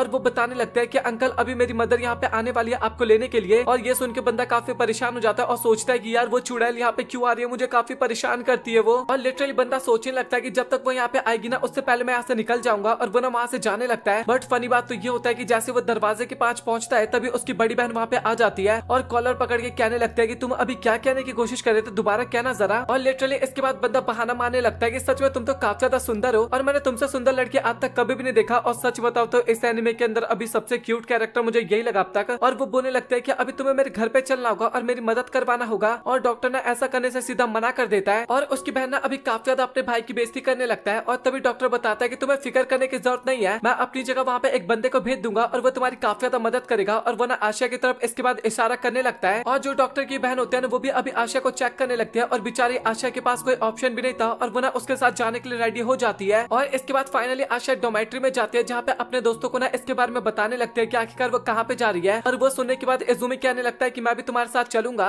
और आशिया ना उसको मना करने लगते हैं, लेकिन उसके बाद भी ना इजुमी फोर्स करने लगता है और वो भी जाने के लिए रेडी हो जाता है। और उसको जाते हुए देखना सुइची बोलने लगता है कि मैं भी तुम्हारे साथ चलूंगा, अगर मेरे दो दोस्त वहाँ पे जाएंगे तो मैं तुम दोनों को अकेला कैसे छोड़ सकता हूँ एक तरह से। और इसके बाद फाइनली में रेस्टोरेंट का सीन दिखाया जाता है और ये डॉक्टर की बहन का रेस्टोरेंट था और यहीं पे उनको कुछ बंदों की जरूरत थी और वो सभी लोग ना कुल मिला के यहाँ पे काम कर रहे थे। और तभी हमें यहाँ पे एक और बंदा माकिदा नाम का दिखाया जाता है और ये पहले से इस जगह पे काम करता था। और जो डॉक्टर की बहन होती है ना माकिदा को स्टार्टिंग में बताने लगते हैं कि यहाँ पे तुम ना किसी भी लड़के के साथ फ्लर्टिंग वाला काम बिल्कुल भी मत करना। और माकिदा कहने लगता है कि आप बिल्कुल भी फिक्र मत करिए, मैं एकदम समझ गया। और इसके बाद तभी उसकी नजर ना आशा के ऊपर जाती है और उसको देखते ही पता चल जाता है कि भाई ये लड़का नहीं है बल्कि लड़की है। और उसके दिमाग में ना कुछ अजीब सी बातें पकने लगती है इसके बाद। और इसके बाद में सुइची और इजुमो का सीन दिखाया जाता है जो कि बर्तन धो रहा था और माकिदा जो होता है ना वो आशिया के कुछ ज्यादा क्लोज जाने की कोशिश कर रहा था और ये चीजें ना बाकी लड़के ना नोटिस कर लेते हैं। और जो इजुमी होता है ना वो इसके बाद आशिया को ना अपने पास बुला लेता है मदद करने के लिए। और इसके बाद वो सभी लोग मिलकर ना एक साथ काम करने लगता है। बट तभी आशिया को याद आता है कि उसने अपने डॉग को खाना नहीं दिया था और माकिदा बताने लगता है कि उसको बिना डॉग के साथ टाइम स्पेंड करने में काफी अच्छा लगता है और वो बिना उसके साथ जाने लगता है। और वो ना बार बार उसको टच करने की कोशिश कर रहा था, आशिया को टच करने की कोशिश कर रहा था। और ये चीज ना इस बार अभी सुइची भी नोटिस कर लेता है और उसको बिना बिल्कुल भी अच्छा नहीं लगता और वो ना अभी उनके पीछे जाने लगता है। और इसके बाद में माकिदा और आशिया का सीन दिखाया जाता है जहाँ पे खाना खिलाते हैं वो दोनों डॉग को। और तभी माकिदा कहने लगता है कि मुझे ये बताओ कि दोनों में से तुम्हारा बॉयफ्रेंड कौन सा है। और आशिया बोलने लगता है कि भाई तू पागल वागल है क्या, मैं एक लड़का हूँ, कैसे मैं बॉयफ्रेंड बनाऊंगा। और माकिदा काफी हंसने लगता है और बोलता है कि अच्छा मतलब कि तुम एक लड़की हो क्या। और इसके बाद तभी वहाँ पे सुइची आ जाता है और वो ना आशिया को लेके वहाँ से चला जाता है। और सुइची के कपड़े थोड़े गीले हो गए थे, मतलब कि आशिया के कपड़े, और वो ना चेंज करने के लिए जाने लगती है। और कपड़े चेंज करते टाइम उसको एहसास होता है कि अभी वो ना थोड़ा मोटा हो गई है और वो सोचने लगते हैं कि भाई मुझे अपनी हेल्थ पे थोड़ा ध्यान रखना पड़ेगा, मैं इस तरीके से मोटा बिल्कुल भी नहीं हो सकती। मतलब कि कुल मिला के बंदी वहाँ पे काफी परेशान हो रही थी। और इसके बाद में अगले दिन का सीन दिखाया जाता है जहाँ पे वो लोग ना कस्टमर की लिस्ट को पढ़ रहे थे, मतलब कि लिटरली भाई एडवांस बुकिंग करके इस रेस्टोरेंट के अंदर आना पड़ता है। और लिस्ट पढ़ने के बाद ना आशा काफी ज्यादा हैरान हो जाती है क्योंकि कागुरा वहाँ पे आने वाला था। और तभी वहाँ पे कागुरा उसकी बहनों के साथ आ जाता है और कागुरा बिना उन सभी को देख के काफी परेशान हो जाता है और सोचता है कि भाई तुम लोग मेरा पीछा क्यों नहीं छोड़ते, मैंने तो सोचा था कि मैं यहाँ पे थोड़ा फन करूंगा बट तुम लोग परेशान करने के लिए मुझे यहाँ पे भी आ गई क्या। और सुइची जो होता है ना वो भी बदतमीजी से बात करने लगता है कागुरा से। और जो ऑनर होती है ना वो आती है और सुइची को उसके औकात दिखा देती है और बताने लगते हैं कि वो कस्टमर है और तुम्हें उससे प्यार से बात करना चाहिए। और उसकी छोटी बहन का नाम ना तमामी होता है। और सबसे फनी बात तो ये होती है कि वो ना सुइची की काफी बड़ी फैन होती है, मतलब कि इजुमी की काफी बड़ी फैन होती है और उससे जाके ना काफी प्यार से बातें करने लगती है। बंदी लगातार काफी ज्यादा तारीफ करने की कोशिश करती है और वो ना इस टाइम पे इजुमी के क्लोज जाने की भी कोशिश कर रही थी। और फनी बात तो ये था कि वो साधना आशा को बिल्कुल भी अच्छा नहीं लग रहा था और कागुरा इसके बाद अपनी बहन को ना खींच के वहाँ से लेके जाने लगता है। और फनी बात तो ये होता है कि वो जल्दबाजी में ना अपनी छोटी बहन को वहीं पे छोड़ दिया था। और जो सुइची होता है वो नोटिस कर लेता है और सोचता है कि भाई ये किस टाइप का बंदा अपनी बहन को यहीं पे भूल गया। और लिटरली वो लोग ना उससे बात करने की कोशिश करते हैं, उसका नाम पूछते हैं। सुइची जो होता है ना काफी प्यार से उससे बात करने की कोशिश करता है। और फनी बात तो ये था कि वो बच्ची ना सुइची को परेशान कर देती है और सुइची सोचता है कि यार भलाई की तो बात ही नहीं रही, मतलब कि मैं उसकी मदद करना चाहता हूँ और वो मुझे परेशान कर रही है। और इसके बाद आशिया ना उस बच्ची को लेकर ना उसकी बहन के पास जाने लगती है और अभी आशिया और तमामी ना एक दूसरे के साथ बैठ के ना बातें करने लगते हैं। और तमामी आस्ते से पूछने लगते हैं कि तुम सच बताना इजुमी सिंगल है क्या। और आशिया बोलने लगते हैं कि हाँ मुझे ऐसा लगता है। और तमामी बताने लगते हैं कि तो काफी अच्छा मौका है उसको पटाने का। और बंदी काफी ज्यादा खुश हो रही होती है और वही दूसरी तरफ आशिया को काफी गुस्सा आ रहा था। और सच बताओ तो ये काफी फनी सीन था एक तरह से। इसके बाद में आशिया का सीन दिखाया जाता है जो कि बिस्तर पे लेटी होती है और इजुमी भी ना वहीं पे था और वो डॉक्टर से पूछा होता है कि आप कैसी है आशिया। डॉक्टर बताने लगता है कि अभी तो ये ठीक है बट जैसे तुम्हें कुछ भी अजीब सा फील हो तो तुम मुझे बता देना। और इसके बाद आशिया याद करने लगता है कि वो ना अचानक से नीचे गिर गई थी और ये ना टाइट कपड़े पहनने की वजह से हुआ था। और आशिया ने टाइट कपड़े क्यों पहन रखे थे आपको काफी अच्छे से पता था, अपने फिगर को छिपाने के लिए, और यही वो रीजन है जिस कारण वो सांस अच्छे तरीके से नहीं ले पा रही थी। और अभी इजुमी ने आशिया के काफी ज्यादा क्लोज आके ना उसकी हेल्थ को चेक करने लगता है और बताता है कि अभी तुम पहले से काफी अच्छी हो। और इजुमी कहने लगता है कि मुझे ऐसा लगता है कि अभी तुम्हें रेस्ट करना चाहिए और मुझे यहाँ से जाना चाहिए। और तभी आशिया ना उसको पकड़ लेती है और इससे ना इजुमी को समझ में आ जाता है कि वो नहीं चाहते कि इजुमी वहां से जाए अभी। और वो बताने लगता है कि तुम्हें फिक्र करने की जरूरत नहीं है, जब तक तुम सोती नहीं हो मैं यहीं पे रुक जाता हूँ। और इसके बाद आशिया ना कुछ टाइम बाद वहाँ पे सो जाती है। और इसके बाद में सुइची का सीन दिखाया जाता है जो कि आशिया के कमरे के बाहर था और वो सोचे लगता है कि मुझे आशिया से जाके ना उसकी हेल्थ के बारे में पूछना चाहिए। और फिर वो सोचने लगता है कि भाई मैं कुछ करने से पहले इतना ज्यादा सोचने क्यों लगता हूँ, वो एक लौंडा है और मैं इतना शर्मा क्यों रहा हूँ उसको लेके। और डॉक्टर की बहन ना वहाँ पे साफ सफाई करने का काम कर रही थी, बट सुइची ना बार बार बीच में आ जा रहा था और इस बात पे ना भाई वो पीट देती है वहाँ पे और बोलते है कि भाई तू अपना कुछ काम भी कर लिया कर। और सुइची माफी मांग के ना वहाँ से चुपचाप चला जाता है इसके बाद। और इसके बाद में आशिया का सीन दिखाया जाता है जो कि फाइनली अभी सो के उठ गई थी और उसको एहसास होता है कि कुछ ज्यादा ही सो गई वो। और इसके बाद वो ना बात लेने के लिए जाती है और बात लेते टाइम उसको एहसास होता है कि अभी उसका वेट ना काफी ज्यादा बढ़ गया, उसको अपना वेट कम करना पड़ेगा थोड़ा। और लिटरली भाई फनी बात तो ये था कि बात लेते टाइम ना उसने दरवाजे को बंद करना भूल गई थी और तभी अंदर ना अचानक से सुइची आने लगता है और उसको ना इस बात का एहसास हो जाता है। और वो ना काफी देर चिल्ला के बताने लगता है कि तुम्हें अंदर आने की जरूरत नहीं है। और सुइची बिना काफी शर्माते हुए ना कमरे से बाहर चला जाता है, मतलब कि बाथरूम से बाहर, और दरवाजे को बंद कर देता है। और इसके बाद बंदा सोचे लगता है कि यार मैं इतना शर्मा क्यों रहा हूँ, वैसे देखा जाए तो वो एक लौंडा है और लौंडे के साथ तो नहाया जा सकता है, बट देखा जाए तो उसने मुझे अंदर आने से भी तो मना कर दिया था ना, तो मैं कैसे जा सकता हूँ। और लिटरली बंदा डिसाइड करता है कि अभी वो अंदर जाएगा और आशिया के साथ नहाएगा और वो ना दरवाजे को ओपन करने वाला था, बट इसके बाद तभी वो बेहोश हो जाता है शर्म के मारे और वो गिरता है तो आवाज आती है और आवाज के मारे ना आशिया बाहर आती है उसको देखने के लिए। और लिटरली जब वो उसको देखने के लिए आती है ना तो उस टाइम पे कुछ नहीं पहन रखा था वो और फटाक से पहले कपड़े पहनती है और बोलती है कि मैं तुम्हारे लिए मदद लेके आती हूँ। और इसके बाद में सुइची का सीन दिखाया जाता है जो कि एक टेबल पे बैठा होता है और काफी ज्यादा परेशान होता है और सोचता है कि भाई मैं क्या करूँ, मतलब कि मैं एक लौंडे के बारे में सोच के इतना ज्यादा परेशान क्यों हो रहा हूँ आखिरकार। और इसके बाद आशिया ना इजुमी के साथ बात करने की कोशिश कर रही थी और इजुमी ना इस टाइम पे प्रैक्टिस कर रहा था। ये चीज देख के ना आशिया को काफी अच्छा लगता है कि खाली टाइम पे प्रैक्टिस करने की कोशिश कर रहा है। और इसके बाद तभी अचानक से वहाँ पे तमामी की एंट्री हो जाती है और वो ना इजुमी के साथ काफी ज्यादा चेप होने की कोशिश करती है और बताने लगते हैं कि मैं तुम्हारा बीच में वेट कर रही थी, आखिरकार तुम वहाँ पे क्यों नहीं आए। और इजुमी ना उसको कहता भी है कि तुम्हें थोड़ा दूर हो जाना चाहिए, मतलब कि तुम काफी ज्यादा क्लोज आ रही हो, बट उसके बाद भी बंदी उसकी बातें बिल्कुल भी नहीं मानती। और साथ ही आशिया को ना सारी चीजें देखने में बिल्कुल भी अच्छा नहीं लग रहा था। और इसके बाद तभी अचानक से आशिया के पास ना माकिदा आता है और वो बोलता है कि आशिया तुम फ्री हो ना, और आशिया बोलते है कि हाँ तुमने सही कहा। और इसके बाद वो ना अपने साथ उसको लेके जाने लगता है और लिटरली बंदा इजुमी की तरफ देख के ना काफी वियर्ड से स्माइल पास करता है और इससे ना इजुमी को समझ में आ जाता है कि इस बंदे की नियत ना काफी ज्यादा खराब है। और इसके बाद तभी अचानक से कागुरा वहाँ पे आता है और वो ना आशिया को बोलने लगता है कि आखिरकार तुम इस लड़के के साथ क्या कर रहे हो, इजुमी के साथ तुम्हारा चक्कर खत्म हो गया क्या। और आशिया बोलने लगता है कि भाई तू पागल वागल है क्या, आखिरकार लड़के लड़के बीच में सारी चीजें थोड़ी ना हो सकता है। और तभी कागुरा कहने लगता है कि मैं दोस्ती की बात कर रहा था और वो बताने लगता है कि मुझे ये बंदा ना बिल्कुल भी अच्छा नहीं लगता, तो मुझे ऐसा लगता है कि तुझे ना इजुमी के साथ ही रहना चाहिए, वो तेरे काफी अच्छा इंसान है देखा जाए तो। और आशिया बोलने लगता है कि अच्छा मतलब कि तुम मेरी फिक्र करने की कोशिश कर रहे हो क्या इस टाइम पे। और कागुरा बोलने लगता है कि मेरे को क्या फर्क पड़ता है, तुझे जो करना है वो कर। और इजुमी बताने लगते हैं कि मुझे पता है कि तुम झूठ बोले, मतलब कि तुम मेरी भी काफी फिक्र करते हो और साथ ही इजुमी की भी काफी फिक्र करते हो। और ये सुनकर लिटरली कागुरा ने वहाँ पे काफी ज्यादा गुस्सा होने लगता है उसके ऊपर। और इसके बाद आशिया ना उसको काफी ज्यादा धन्यवाद करने लगती है। इसके अगले सीन में माकिदा और आशिया ना मार्केट से ना कुछ सामान के लाए होते हैं और वो दोनों बात करने लगता है कि सच में आज काफी ज्यादा गर्मी था और साथ ही मार्केट में भी काफी ज्यादा भीड़ था। और आशिया ने केवल इन्हीं बातों को सोचे जाती है जहाँ पे सभी लोग बता नहीं रहे होते कि माकिदा ज्यादा अच्छा इंसान नहीं है। और वो सोचे लगते है कि मुझे ऐसा देख के नहीं लगता, मतलब कि मेरे से तो काफी अच्छे तरीके से बातें करता है ये। और वो ना अंदर जाती है और अंदर जाने के बाद वो तभी तमामी को देखते हैं जो कि अभी तक इजुमी के पीछे पड़ी हुई थी। और इजुमी को ऐसा फील होता है कि भाई ये कुछ ज्यादा हो रही है, भाई तू मेरे से थोड़ा दूर रहना। और आशिया को भी देख के उतना अच्छा नहीं लगता एक तरह से, अगेन मतलब कि जेलसी फील कर रही थी बंदी बार बार। और इसके बाद तभी माकिदा उसके पास आता है और उसके लिए ना जूस लेके आया था और वो उसको बताने लगता है कि मुझे पता है कि तुम्हें काफी अच्छा लगता है। और आशिया कहने लगता है कि हाँ तुमने सही कहा। और इजुमी भी ना उनको दूर से देख रहा था और उसको भी ना बिल्कुल भी अच्छा नहीं लग रहा था वहाँ पे। और इसके बाद में डॉक्टर की बहन का सीन दिखाया जाता है जो कि सभी लोगों को बता रही कल ब्रेक है तो हम सभी ना बीच पे चलेंगे वहाँ पे एंजॉय करने के लिए। और इसके बाद में सभी लोग ना अपने कमरे में दिखाए जाते हैं जहाँ पे इजुमी बोलने लगता है कि आशिया माकिदा तुम्हारे साथ कुछ बदतमीजी भी करने की कोशिश कर रहा था क्या। और आशिया कहने लगता है कि नहीं मुझे तो काफी अच्छा इंसान लगता है। और इजुमी बताने लगता है कि मुझे ऐसा लगता है कि तुम्हें ना उससे थोड़ा दूर रहना चाहिए, वो ना इतना भी ज्यादा अच्छा इंसान नहीं है। और ये सुन के ना आशिया वहाँ पे काफी गुस्सा हो जाती है और बोलने लगती है कि तुम लोग हमेशा माकिदा के बारे में क्यों बात करने की कोशिश कर रहे हो, और तुम्हारे आसपास जो तमामी घूमने की कोशिश कर रहे हो तुम उसके बारे में तो बिल्कुल भी नहीं बात करते, मतलब कि वो भी तो तुमसे हर वक्त पे चेप होने की कोशिश करते, तुम उसको मना क्यों नहीं करते अपने से दूर होने के लिए। और वो ना गुस्से में कमरे से बाहर चली जाती है और बाहर जाने की बात सोचती है कि शायद मैं ना कुछ ज्यादा गुस्सा हो गई और मुझे ऐसा नहीं करना चाहिए था। और इसके बाद फाइनली अभी सभी लोग ना बीच पे आ गए थे और जो सुइची होता है ना वो आशिया को देखता है जिसने कपड़े पहन रखा था और वो उसको बताने लगता है कि भाई तू कपड़े भी तो उतार सकता है ना। और आशिया बताने लगता है कि नहीं मैं ऐसे एकदम ठीक हूँ। और इसके बाद हमें डॉक्टर की बहन दिखाई जाती है जिसको मैं हमेशा देखते रहना चाहता हूँ। मतलब कि मुझे तो काफी कमाल की लग रही है। आप लोग अपना ओपिनियन बताओ एक बार, मतलब कि कोई भी मुझे गलत नहीं बोलेगा इस टाइम पे, पहले बता दे रहा हूँ। और आशिया जो होता है ना वो साइड में खड़ा होता है, वो बिल्कुल भी एंजॉय नहीं कर रहा था। और इसके बाद तभी कागुरा ना सुइची के पास आता है और वो उससे पूछे लगता है कि तुमने तमामी को देखा है क्या। और वो सभी ना मना करने लगता है। और इसके बाद तभी कागुरा ना अपनी छोटी बहन सुइची के पास छोड़ देता है और वो ना तमामी को ढूंढने के लिए वहां से चला जाता है। और सुइची सोचे लगता है कि भाई मेरी किस्मत कितनी खराब है, मैं लड़की सेट करना चाहता हूँ और मुझे यहाँ पे एक बच्ची का बेबी सिटिंग करना पड़ रहा है। और इसके बाद में आशा का सीन दिखाया जाता है जो कि इजुमी के पास जाती है रात की बातों को क्लियर करने के लिए। लेकिन तभी अचानक से वहाँ पे तमामी आ जाती है और वो ना इजुमी के कुछ ज्यादा अगेन शेप होने लगती है। और वो बताने लगता है कि तुम मुझे जल्दी बताओ कि आखिरकार तुम्हें मेरा स्विमिंग सूट कैसा लग रहा है। और इजुमी बोलने लगता है कि यार प्लीज तू ना इस तरीके की हरकतें मत किया कर और मुझसे दूर है थोड़ा। और इसके बाद वो ना आशा के पास जाने लगती है और उससे पूछे लगते हैं कि क्या सच बताओ ये इजुमी को कलर अच्छा नहीं लगता क्या। और आशा बताने लगता है कि नहीं काफी अच्छा है, मतलब कि उसको पसंद आ सकता है। और इसके बाद वो अगेन ना इजुमी के पास जाने लगती है। और इसके बाद आशा ना काफी उदास होकर ना वहां से जाने लगते हैं। और तभी रास्ते में ना अचानक से उसको दो लड़के दिखाई देते हैं और वो बोलने लगता है कि भाई मेरे साथ एंजॉय करना चाहता है क्या। और आशा बोलने लगता है कि भाई तू पागल वागल है क्या, मैं एक लड़का हूँ तो आखिरकार मैं तुम्हारे साथ क्यों एंजॉय करूँ। और वो दोनों बोलने लगते हैं कि भाई फिर भी तू चलना हमारे साथ। और इसके बाद वो दोनों ना उसको वहां से लेके जाने लगते हैं। ये चीज ना इजुमी भी नोटिस कर लेता है और वो ना वहाँ पे जा रहा होता है आशा को बचाने के लिए। लेकिन तभी सही टाइम पे वहाँ पे माकिदा आ जाता है और वो ना इजुमी को बचा लेता है, मतलब कि आशा को बचा लेता है और बताने लगता है कि मेरे साथ है तो तुम्हें इसको डिस्टर्ब नहीं करना चाहिए। और तभी आशा की नजर ना इजुमी के ऊपर जाती है और इजुमी ना उस टाइम पे ऊपर जाने लगता है। और माकिदा कहने लगता है कि वो एंजॉय करना चाहता है, तुम्हें ना उसको परेशान नहीं करना चाहिए ज्यादा। और लिटरली भाई इसके बाद माकिदा ना काफी ज्यादा स्माइल करने लगता है और वही दूसरी तरफ आशा ना काफी ज्यादा उदास हो जाती है वहाँ पे। और इसके बाद में रात का सीन दिखाया जाता है जहाँ पे सब लोग अपने घर पे होते हैं और साथ ही वाटरमेलन खा रहे थे। और इसके बाद तभी आशा ना इजुमी के पास कुछ वाटरमेलन लेके जाती है और इजुमी ना रात के लिए सबसे पहले आशा से माफी मांगती है और साथ ही आशा भी उससे माफी मांगती है। और इसके बाद वो ना वहाँ से चली जाती है और इजुमी सोचे लगता है कि मुझे अभी इसके ऊपर ना थोड़ा अच्छे से ध्यान रखना होगा। और उसको बिल्कुल भी नहीं पता कि आखिरकार कौन सही है कौन गलत है, तो मुझे उसकी जिम्मेदारी उठानी पड़ेगी। और इसके बाद तभी वहाँ पे माकिदा आता है और वो बताने लगता है कि इजुमी मुझे ना तेरे से कुछ बात करना है और वो भी एकदम फेस टू फेस बात करनी है। तब बताने लगता है कि मुझे ऐसा लगता है कि तू और आशिया एक साथ है, बट मैं थोड़ा गलत था, मुझे ऐसा लगता है अभी। और वो बताने लगता है कि मैंने देखा था कि जब मिज़ू की बेहोश हुई थी तो उसके बाद तू उठा के उसको ले गया था और मैंने सोचा कि कहीं तुझे बुरा न लग रहा हूँ, मैं उसके क्लोज जाने की कोशिश कर रहा हूँ तो। और इजुमी बताने लगता है कि मुझे फर्क नहीं पड़ता कि वो किसी को डेट करे या फिर ना करे, बट वो तू तो बिल्कुल भी नहीं होगा। माकिदा कहने लगता है कि भाई मुझे पता है कि तू मुझे पसंद नहीं करता, बट तू एक गार्डियन के तौर पे ये सारी बातें कह रहा है या फिर तू उसको पसंद करता है। और इसके बाद तमामी ना आशिया के पास जाती है और बताने लगता है कि मैं अपने आप को काफी ज्यादा सुंदर बनाने की कोशिश कर ली, लेकिन उसके बाद भी वो बिल्कुल भी मेरी तरफ नहीं देखता और मुझे समझ में नहीं आ रहा कि आखिरकार वो ऐसा कर क्यों रहा है। काफी गुस्से में बोलने लगती है क्या मैं उसका टाइम बिल्कुल भी डिजर्व नहीं करती। और आशा कहने लगता है कि नहीं ऐसी बात बिल्कुल भी नहीं है। और वो बोलने लगते हैं कि अच्छा एक लड़के के तौर पे तुम बताओ कि मैं क्या करूं। और वो सोचने लगता है कि भाई मैं इसके बारे में क्या बताऊं इसको। और तभी तमामी बताने लगता है कि मुझे ऐसा लगता है कि इजुमी को ना अपने मन की बात बता देनी चाहिए। और तुम्हें क्या लगता है इसके बारे में आशिया। और आशिया बोलने लगता है कि भाई तू ये सारी चीजें मेरे से क्यों पूछ रहा है। और तमामी बताने लगता है कि उसने बताया था कि जब वो तुम्हारे आसपास होता है ना तो उसको काफी अच्छा लगता है। और ये सुनकर ना आशिया काफी ज्यादा स्माइल करने लगती है और तमामी को समझ में नहीं आता कि आखिरकार ये स्माइल क्यों कर रही है। और अभी आशिया ना काफी ज्यादा खुश होती है और वो सोच रही होती है कि मुझे ना अपने बारे में उसको बता देना चाहिए। और मैं ये सोचती हूँ कि अगर मैं एक लड़की की तरह इजुमी को मिलती तो अभी भी मैं उसको पसंद करती। और सच बताओ तो उस टाइम पे हमारा रिलेशनशिप ना काफी ज्यादा अलग सा होता, बट मुझे नहीं पता कि आखिरकार इजुमी मेरे बारे में क्या फील करता है। और इसके बाद आशा और सुइची ना अपना काम कंप्लीट करके ना थोड़ा रेस्ट करने के लिए जाते हैं। लेकिन तभी वहाँ पे कागुरा आता है और वो ना अपनी छोटी बहन को ना उनको देख के वहाँ से भाग जाता है। वो लिटरली बताने लगता है कि उसको ना एक लड़की के साथ डेट पे जाना है तो तुम ना इसका ध्यान रखना। और इसके बाद वो सभी ना क्योमी के साथ ना पानी के अंदर काफी ज्यादा एंजॉय करने लगते हैं और क्योमी को ना काफी ज्यादा अच्छा लगता है। और जो सुइची होता है ना वो क्योनी के साथ ना खेलने की कोशिश करता है वहाँ पे, लेकिन लिटरली भाई क्योनी ना उसको परेशान करने लगती है, पानी उसके ऊपर डालने लगती है। और ये देखिए ना आशा वहाँ पे काफी ज्यादा हंसने लगती है। और इसके बाद में माकिदा का सीन दिखाया जाता है जिससे ना कुछ बंदे बात कर रहे थे कि भाई आखिरकार उस लड़की का क्या हुआ। और तभी सब बंदा बोलता है कि ये ना हर साल लड़की को चेंज करते रहता है। और जो इजुमी होता है ना सारी बातें छिप के सुन रहा था और वो सोच रहा था कि सच में भाई ये बंदा काफी ज्यादा घटिया इंसान है। और इसके बाद इजुमी वहाँ से जाने लगता है, बट तभी माकिदा कहता है कि इस साल के लिए भी ना मुझे एक लड़की मिल गई है। और ये बात सुनने के बाद इजुमी ना काफी ज्यादा गुस्सा हो जाता है। और अभी आशा और सुइची ना पानी के साथ खेल रहे थे, लेकिन तभी वहाँ पे इजुमी आ जाता है और वो बताने लगता है कि तुझे याद है ना 2 दिन पहले तू बेहोश हो गया था और तुझे ये सारी हरकतें नहीं करना चाहिए। और आशा बताने लगता है कि बट आज तो काफी देर धूप निकला है। और इजुमी बोलने लगता है कि तू बहाना मत मार मेरे सामने बिल्कुल भी। और आशा कहने लगता है कि प्लीज यार गुस्सा तो मत हो। और इजुमी ना इसके बाद और भी काफी ज्यादा गुस्सा होने लगता है उनके ऊपर। आशा ना अभी कमरे के अंदर अपने कपड़े चेंज कर रही थी, बट तभी वहाँ पे ओनर आ जाती है और लिटरली वो ना उसको देख लेती है और बताने लगते हैं कि आशा तुम एक लड़की हो क्या। और ये सुनकर आशा काफी घबरा जाती है और बोलने लगते हैं कि प्लीज आप इसके बारे में किसी को मत बताना। और वो बताने लगते हैं कि मैं आपसे काफी रिक्वेस्ट कर रही हूँ कि प्लीज किसी को मत बताना। और ओनर ना सबसे पहले उसको बोलते हैं कि तुम्हें ना अपने आप को टॉवल से ढकना चाहिए पहले तो। वो बोलने लगते हैं कि अभी तुम्हें ना सारी बातें मुझे सच सच बताना होगा। और अभी फाइनली आशा ने ना सारी बातें बता दी थी और वो बताने लगते हैं कि अच्छा मतलब कि तुम अमेरिका से इजुमी के लिए यहाँ पे आए हो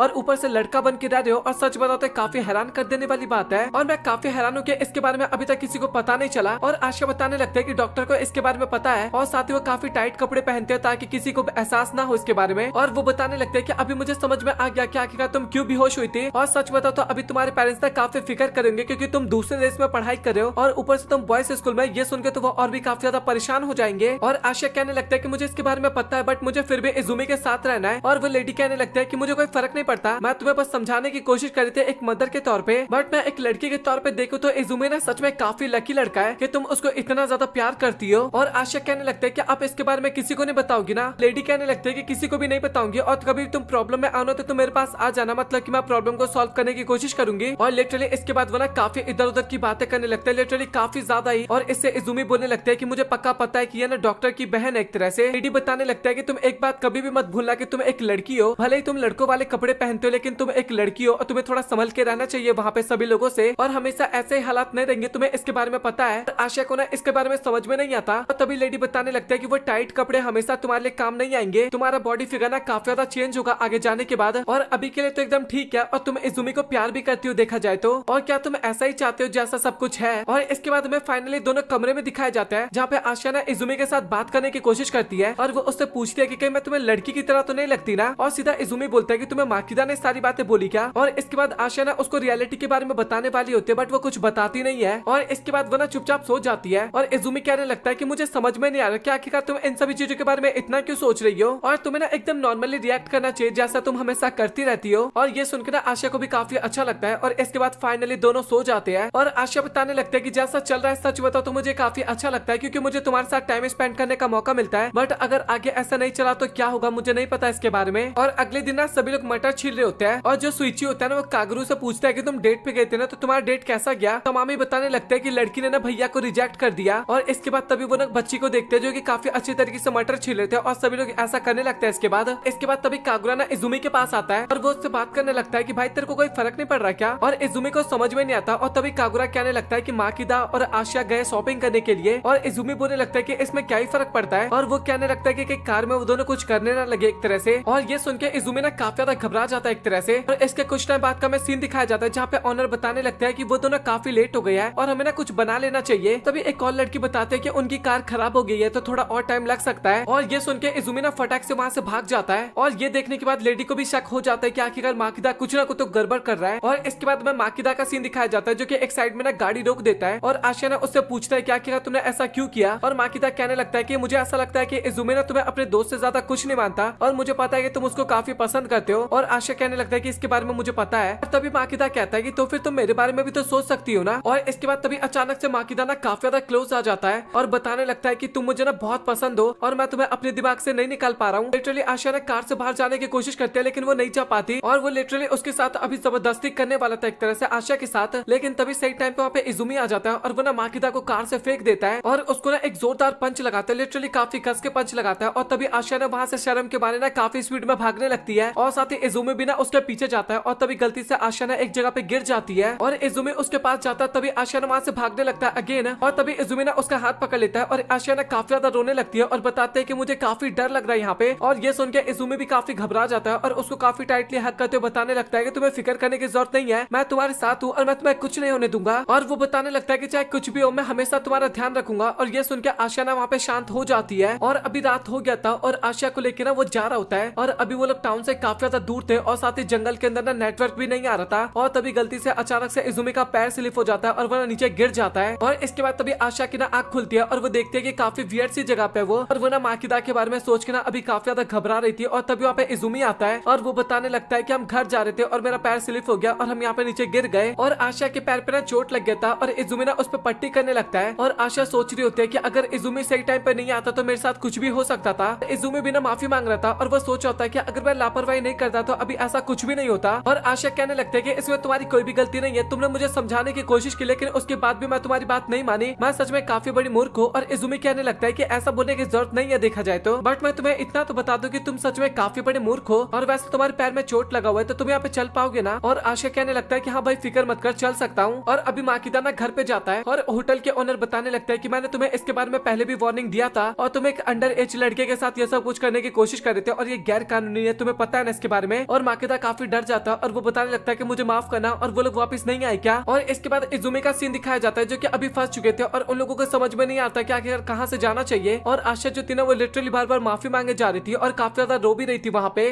और वो यही सोचा था कि अगर तुम नहीं आती तो मेरे साथ क्या होता और कोई बंदा आखिरकार एक लड़के के साथ जबरदस्ती कैसे कर सकता है। और इजुमी कहने लगता है कि तुम्हें फिक्र करने की जरूरत नहीं है, मैं हूं ना तुम्हारे साथ। और आशिया कहने लगता है कि सच बताओ तो मुझे तुम्हारे साथ काफी अच्छा लग रहा है। और इजुमी कहने लगता है कि मुझे ऐसा लगता है कि तुम्हारी तबीयत खराब हो गई है। और आशिया कहने लगता है कि नहीं ऐसा कुछ भी नहीं है। और इजुमी ना उससे माफी मांगने लगता है क्योंकि उसके लिए ना वो अभी कुछ नहीं कर सकता था। और इसके बाद में घर पे सभी का सीन दिखाया जाता है जो कि सभी लोग काफी परेशान हो रहे थे। और ओनर बताने लगता है कि सुबह होने के बाद ना हम उन्हें ढूंढने जाएंगे। सुइची कहने लगता है कि मैं यहाँ पे वेट नहीं कर सकता, आप प्लीज मुझे कार दिखा दीजिए, मैं उनको ढूंढने के लिए जाऊंगा। और लिटरली भाई बंदा काफी ज्यादा लॉयल था अपने दोस्तों के लिए। और अभी आशिया क्या हालत है काफी ज्यादा खराब होते जा रहा था। ये चीज देख के ना इजुमी डिसाइड करता है कि वो ना अभी मदद लेने के लिए जाएगा, लेकिन आशिया ना डर के मारे उसको कहीं पे भी नहीं जाने देती। मतलब कि उसको काफी डर लग रहा था वहाँ पे इस कारण। और तभी अचानक से ना वहाँ पे बेहोश होने लगती है क्योंकि उसकी तबीयत ना काफी ज्यादा खराब होते जा रहा था वहाँ पे। और इसके बाद तभी वहाँ पे ना एक झरना बह रहा था और इजुमी ना अपनी टी शर्ट को फाड़ता है और उसको गीला कर लेता है और साथ ही छपरी स्टाइल में पानी पी लेता है। अब मैं छपरी स्टाइल में पानी पीना क्यों कह रहा था, क्योंकि अभी वो पानी पी के ना इजुमी को पानी पिलाने लगता है, मतलब कि आशिया को पानी पिलाने लगता है। ये छपरी स्टाइल था एक तरह से देखा जाए तो। और साथ ही उसके सर पे ना पट्टी भी रख देता है ताकि उसका फीवर थोड़ा उतर सके। और पता नहीं क्यों आशिया को ना काफी अच्छा लग रहा था, वह ऐसा मन में सोच रही थी उस टाइम पे। और काफी टाइम तक ना वो दोनों ऐसे ही वेट करते हैं, लेकिन तभी वहाँ पे सुइची आ जाता है और सुइची को देख के ना वो सब लोग काफी ज्यादा खुश हो जाते हैं। और साथ ही सुइची भी ना अभी काफी खुश हो गया था। इसके बाद फाइनली अगले दिन का सीन दिखाया जाता है जहाँ पे आशिया कहीं पे जा रही थी और तभी ओनर उसके पास आती है और वो ना उसका फीवर चेक करती है और अभी वो ठीक हो गई थी। और माकिदा के बारे में आशिया पूछती है और तभी ओनर बताने लगता है कि वो तो ऑलरेडी जा चुका है और साथ ही तुम ना अपने दोस्तों को बता दो क्योंकि वो काफी ज्यादा फिक्र करे तुम्हारी। और वो बताने लगता है कि साथ में तुम इजुमी को सारी बातें जरूर बताना क्योंकि उसने तुम्हारा काफी अच्छे से ध्यान रखा था। और ये सुनकर ना आशिया को काफी अच्छा लगता है और वो ना इजुमी के साथ बिताए हुए पल को ना याद करने लगती है, मतलब कि पिछली रात के पलों को याद करने लगती है और काफी शर्मा जाती है। और वो सोचने लगता है कि मतलब कि इजुमी ने मुझे सच में किस किया था क्या, मुझे तो ऐसा लगता है कि वो मेरा सपना था। और इसके बाद तभी वहाँ पे इजुमी आता है और वो पूछता है कि तुम ठीक तो हो ना। और आशिया बोलते है कि हाँ मैं एकदम ठीक हूँ। वो कहने लगता है कि कल हम जाने वाले थे, तुम्हें पैकिंग कर लेना चाहिए। और आशिया भी ना वहाँ पे कल के लिए उसको काफी ज्यादा धन्यवाद करने लगती है और इजुमी कहने लगता है कि कोई बात नहीं। और आशिया को भी ना काफी अच्छा लगता है और उसको पता चल जाता है कि वो सब कुछ ना रियलिटी था। और अभी फाइनली उन सभी का जाने का टाइम हो जाता है और ऑनर ना उन सभी को काफी ज्यादा धन्यवाद करती है। और कागुरा भी कहने लगता है कि भाई फाइनली अब तुम सभी का चेहरा मुझे देखने को नहीं मिलेगा। इजुमी को पता था कि कागुरा को ना काफी बुरा लग रहा है, लेकिन वो ऐसा दिखाना नहीं चाहता। और वहाँ पे तमामी भी नहीं थी एक तरह से। और कागुरा कहने लगता है कि कल वो काफी ज्यादा अपसेट थी और इससे ना आशिया को पता चल जाता है कि एक तरह से इजुमी ने ना उसको रिजेक्ट कर दिया है। और अभी सुइची जो था ना वो छोटी बच्ची को ना गुड बाय करता है। बच्ची ना उसका बाल पकड़ के खींचने लगती है, इससे ना सुइची को काफी ज्यादा गुस्सा आने लगता है। बट तभी में पता लगता है कि बच्ची ना अभी सुइची को पसंद करने लगी थी और वो ना काफी उदास हो रही थी क्योंकि वो सभी लोग वहाँ से जा रहे थे इस कारण। तभी बोलने लगता है कि बच्ची तुम्हें काफी ज्यादा पसंद करने लगी है। और इसके बाद सुइची ना अपना हैंडबैग ना उसको दे देता है और वो बताने लगता है कि तुम्हें ना इसको संभाल के रखना है और इसके बाद हम दोबारा फिर मिलेंगे। और ओनर भी बताने लगता है कि तुम लोग ना अगले साल यहाँ पे फिर आना, मतलब ये काफी एंजॉय करेंगे। और वो सभी भी बताने लगते हैं कि आप सभी का बहुत बहुत शुक्रिया हमारा इतना ध्यान रखने के लिए। अभी फाइनली उनका स्कूल फेस्टिवल होने वाला था और सभी स्टूडेंट एक तरह से काफी ज्यादा एक्साइटेड होते हैं। और सुइची बताने लगता है कि जब मैं फर्स्ट ईयर में था ना तो मैं भी काफी ज्यादा डर रहा था, लेकिन अभी मुझे सच में काफी कमाल का लगता है। और नकाओ बताने लगता है कि फर्स्ट ईयर के स्टूडेंट के लिए ना थोड़ा नया एक तरह से तो तुम्हें ना ध्यान देना चाहिए। और फेस्टिवल ना 3 दिन चलने वाला है स्पोर्ट्स फेस्टिवल। पहला दिन जो था वो एथलेटिक लोगों के लिए था एक तरह से, उसके अंदर एथलेटिक गेम होने वाले थे। दूसरा दिन इंडोर इवेंट होने वाला था और तीसरे दिन ना गेस्ट को एक तरह से इन्वाइट किया जाता है, मतलब कि पेरेंट्स या फिर बाकी लोग आके देख सकते थे गेम। और साथ ही कल्चर फेस्टिवल भी ना एक ही साथ मनाया जाएगा। ये सारी बातें सुनने के बाद ना आशिया काफी ज्यादा एक्साइटेड हो जाती है। बट तभी नाव को बताने लगता है कि सबसे मजेदार तो यह है कि डोम्स अभी एक दूसरे के साथ बैटल करने वाले हैं। और इसके बाद में बताया जाता है डोम 1 में एक तरह से सभी स्टूडेंट ना स्पोर्ट्स पे ध्यान देते हैं। डोम 2 तो उनका था जहाँ पे आर्ट्स और स्पोर्ट्स दोनों पे ध्यान दिया जाता था। और डोम 3 के अंदर ना एक तरह से केवल आर्ट्स पे ध्यान दिया जाता था। और वो बताने लगता है कि जीतना हमारे लिए सच में काफी ज्यादा इंपॉर्टेंट हो जाता है और साथ ही कुछ स्पेशल फायदा भी होने वाला था उन्हें। और वो बताने लगता है कि डाइनिंग रूम में एक तरह से स्पेशल खाना मिलता और साथ ही काफी कमाल का खाना खाने को मिलता था देखा जाए तो। और साथ ही जिनके पास सबसे ज्यादा पॉइंट्स होते हैं ना उन्हें MVP कहते हैं। और सबसे कमाल की बात तो ये थी कि वहाँ पे कैश प्राइज भी मिलने वाला था। और ये सुनने के बाद सभी लोग काफी ज्यादा एक्साइटेड हो जाते हैं। और साथ ही नकाओ सोचने लगता है कि अगर कैश प्राइज के बाद भी ये लोग मेहनत नहीं करेंगे ना तो भाई फिर तो हम नहीं जीत पाएंगे। और वो बताने लगता है कि इस टीम का कैप्टन मैं हूँ, नकाओ बता रहा होता है। इसके बाद तभी अचानक से वहाँ पे डोम 1 के बंदे आ जाते हैं और वो बताने लगता है कि भाई तुम कुछ भी कर लो तुम बिल्कुल भी नहीं जीतोगे। और हम जीतेंगे। और जैसे वो लोग आते हैं ना तो इसके बाद इजुमी जो होता है ना वो भी नींद से उठ जाता है। और ये जो बंदा था ना इसका नाम मेगुमी था और ये कराटे टीम का कैप्टन मैं इतना बता दूं, और डोम 1 का भी कैप्टन था। ये लिटरली भाई उन दोनों के बीच में ना काफी तगड़ा वाला क्लैश हो रहा था उस टाइम पे। और ये सारी चीजें देख के ना आशा तो वहाँ पे काफी ज्यादा एक्साइटेड होती है। और इसके बाद वो ना उसके पीछे खड़े हुए बंदे के बारे में पूछने लगती है, मतलब कि जो मेगुमी के पीछे खड़ा था और एक सेकंड ईयर का स्टूडेंट था और एक थर्ड ईयर का स्टूडेंट था, और वो सभी ना एक तरह से कैप्टन वाइस कैप्टन थे। और सुइची बताने लगता है कि तुम्हें ना उससे पंगा बिल्कुल भी नहीं लेना क्योंकि वो एकदम मॉन्स्टर टाइप बंदा है। बट आशा को तो ऐसा लग रहा था कि वो सच में देखने में काफी ज्यादा शरीफ है। और ग्रे वाला जो बंदा होता है ना वो इसके बाद पता नहीं क्यों आशा की तरफ देखना स्माइल करने लगता है। और ये चीज देख के आशा काफी घबरा जाती है। मेगुमी बताने लगता है कि चाहे तुम कुछ भी कर लो बट इस बार तो हम ही जीतेंगे और तुम्हें हार का स्वाद चखना होगा और हम तुम्हें काफी गंदी तरीके से हराएंगे। ये बोल के ना चुपचाप वो लोग वहां से चले जाते हैं। और इसके बाद नकाओ बताने लगता है कि मैं उन सभी की बातों पे बिल्कुल भी ध्यान नहीं देना और हमें केवल अपने गेम पे फोकस करना है। और इसके बाद वो ना ब्यूटी पेजेंट के बारे में भी बात करने लगता है कि जिसको अपने आप पे सबसे ज्यादा भरोसा है वो ना इसके लिए अपना नॉमिनेशन दे सकता है। और इसके बाद वो सभी लोग ना वहां से जाने लगता है और साथ ही आशा बात करने लगता है कि सच में भाई स्पोर्ट्स फेस्टिवल तो काफी ज्यादा खतरनाक सुनने में लग रहा है। और इसके बाद तभी वहाँ पे बाकी बंदे आते हैं और वो बताने लगता है कि नहीं यार ये तो काफी ज्यादा मजेदार होता है क्योंकि वहाँ पे काफी सुंदर सुंदर लड़कियां आती है। और इसके बाद वो लोग ना आशा को बोलने लगता है कि तुम्हें ना ब्यूटी पेजेंट में जाना चाहिए क्योंकि नकाओ पिछली बार जीता था। और ये सुनकर ना आशा काफी हैरान हो जाती है। वो बताने लगता है कि वो ऐसा बिल्कुल भी नहीं करने वाली और मन में सोच रही होती है कि वो वहाँ पे एक तरह से एक्सपोज भी तो हो सकती है ना। और एक बंदा तो सोच रहा था कि सच में काफी बड़ी मुसीबत है और दूसरा बंदा सोच रहा था कि भाई मैं काश चाहता हूँ कि आशा इसमें हिस्सा ले। और आप लोग कमेंट में बताओ कि आखिरकार कौन क्या चाहता था। और इसके बाद फाइनली अभी वो सभी ना अपने कमरे में चले जाते हैं और सुइची ना एक तरह से इमेजिन करने लगता है कि अगर आशा लड़कियों के कपड़े पहनेगा तो कैसा लगेगा। और लिटरली भाई वो ना इमेजिन करने लगता है और इमेजिन करने के बाद ना काफी ज्यादा वहाँ पे ब्लश करने लगता है। और इसके बाद कमरे के अंदर ना आशा इजुमी से पूछने लगती है कि आखिरकार फर्स्ट डे पे कौन कौन से गेम होता है। और इजुमी ना बताने लगता है रेस होता है, चिकन फाइट होता है और भी काफी ज्यादा गेम्स के नाम बताता है, स्विमिंग और भी होता है। और इजुमी बताने लगता है कि तुम्हें ना चिकन फाइट में पार्ट नहीं लेना। और आशा को नहीं पता था कि आखिरकार चिकन फाइट क्या होता है। और इजुमी ना उसको बताना तो चाहता था बट बताता नहीं है। और इसके बाद आशा ना उसको गुदगुदी करने लगती है ताकि वो उसको बताए कि आखिरकार चिकन फाइट क्या होता है। और इजुमी भी ना उसको ऐसा करने से ना मना करने लगता है। और इस टाइम पे ना दोनों अभी काफी ज्यादा क्लोज आ गए थे। और इसके बाद दोनों को पता लगता है कि भाई ये दोनों लड़के नहीं है एक तरह से। और इजुमी कहने लगता है कि मुझे ऐसा लगता है कि अभी हमें सो जाना चाहिए। और आशा कहती है कि हाँ तुमने सही कहा। अभी फाइनली दोनों सोने के लिए चले गए थे और दोनों ना काफी ज्यादा ब्लश कर रहे थे। और आशा सोचने लगता है कि इजुमी मुझे टच करता है ना तो काफी अजीब सा लगता है, उसने मुझे 2 बार किस कर रखा है। हाँ मुझे पता है कि वो एक एक्सीडेंट था बट सच बताओ तो मैं इस चीजों को ना बिल्कुल भी भूल नहीं पाती। और वो ना काफी ज्यादा ब्लश करने लगते हैं और सोचती है कि जब मुझे टच करता है तो काफी अच्छा लगता है, मुझे उसके हार्ट बीट अभी भी काफी अच्छे तरीके से याद है। और मुझे ऐसा लगता है कि अभी वो मुझे ना और भी ज्यादा पसंद आने लगा है। और वही इजुमी भी सोचने लगता है कि क्या मुझे उसके साथ रहना अच्छा लगता है, कहीं मुझे उससे और शब्द नहीं बोलता, मतलब कि प्यार हो गया ये नहीं बोलता वो एक तरह से। और इसके बाद फाइनली में क्लास का सीन दिखाया जाता है और वहाँ पे हमें पता लगता है कि आशा ने ना चिकन फाइट में पार्टिसिपेट कर लिया था। और इजुमी ना काफी ज्यादा परेशान हो गया था कुल मिला के देखा जाए तो। और इसके बाद तभी नकाओ आशा के पास आता है और वो बताने लगता है कि तुम सेकंड आने वाले पेजेंट में इसके लिए एक्साइटेड तो हो ना। और आशा बताते हैं कि वो ना पेजेंट में हिस्सा नहीं लेने वाली और रीजन तो आप सभी को काफी अच्छे तरीके से पता है। और इसके बाद तभी नानवा वहाँ पे आ जाता है और वो कहने लगता है कि आशा तुम्हें इसमें पार्टिसिपेट करना चाहिए, तुम्हें पता है कि हमारे लिए काफी ज्यादा इंपॉर्टेंट है। और इसके बाद वो ना कैश प्राइज याद दिलाने लगता है। और लिटरली इसके बाद सभी लोग ना काफी ज्यादा फोर्स करने लगता है कि आशा तुम्हें पार्टिसिपेट करना चाहिए, काफी ज्यादा इंपॉर्टेंट होगा हमारे लिए। और इसके बाद फाइनली वो ना पार्टिसिपेट करने वाली थी ब्यूटी पेजेंट में। और लिटरली इसको फाइनली अभी हमें लड़कियों की तरफ देखने को मौका मिलेगा काफी अच्छे तरीके से। फनी बात तो यह कि उस टाइम पे सुइची ना काफी ज्यादा ब्लश करने लगता है, भाई लिटरली काफी ज्यादा ब्लश करने लगता है। और इसके बाद नानवा बताने लगता है कि हमारे लिए सबसे ज्यादा इंपॉर्टेंट 200 मीटर की रिले रेस होगी जो कि आखिरी दिन होता है। और ये सुनकर ना आशा काफी हैरान होता है कि आखिरी दिन भी कोई रेस होता है क्या। और सुइची बताने लगता है कि इसके अंदर ना 400 मीटर करके ना 5 कंटेस्टेंट भागने वाले थे। और नानवा कहने लगता है कि इसके लिए ना मैं प्लेयर्स ना खुद चुनने वाला हूँ और सभी को मेरी बात माननी पड़ेगी। और इसके बाद तभी मेगुमी की टीम ना अगेन वहाँ पे आ जाता है और फिर से परेशान करने लगता है। और बाकी लोग सोचते हैं कि भाई सच में मूर्ख है क्या एक नंबर का। मेगुमी की टीम कहने लगता है कि तुम कुछ भी करो बट ये कंपटीशन तो हमें जीतेंगे और उसके बाद हम तेरा बाल काट देंगे, मतलब कि नानवा को कह रहे थे तेरे बाल ना सच बता तो काफी गंदे लगता है हमें। इसके बाद तभी मेगुमी बताने लगता है कि हम ना ब्यूटी पेजेंट का कंपटीशन ना हर साल हार जाते थे बट इस बार हम वो बिल्कुल भी नहीं हारने वाले। और इसके बाद वो ना एक क्यूट सा लड़का वहाँ पे दिखाता है। और इसके बाद तभी मेगुमी ना आशा को देखता है और उसको पता चल जाता है कि इनकी तरफ से ना यही खेलने वाला था। और वो बताने लगता है कि तेरा चेहरा एकदम लड़कियों की तरह देखने में लग रहा है और मुझे बिल्कुल भी नहीं लगता कि तेरे पैरों में ताकत होगा,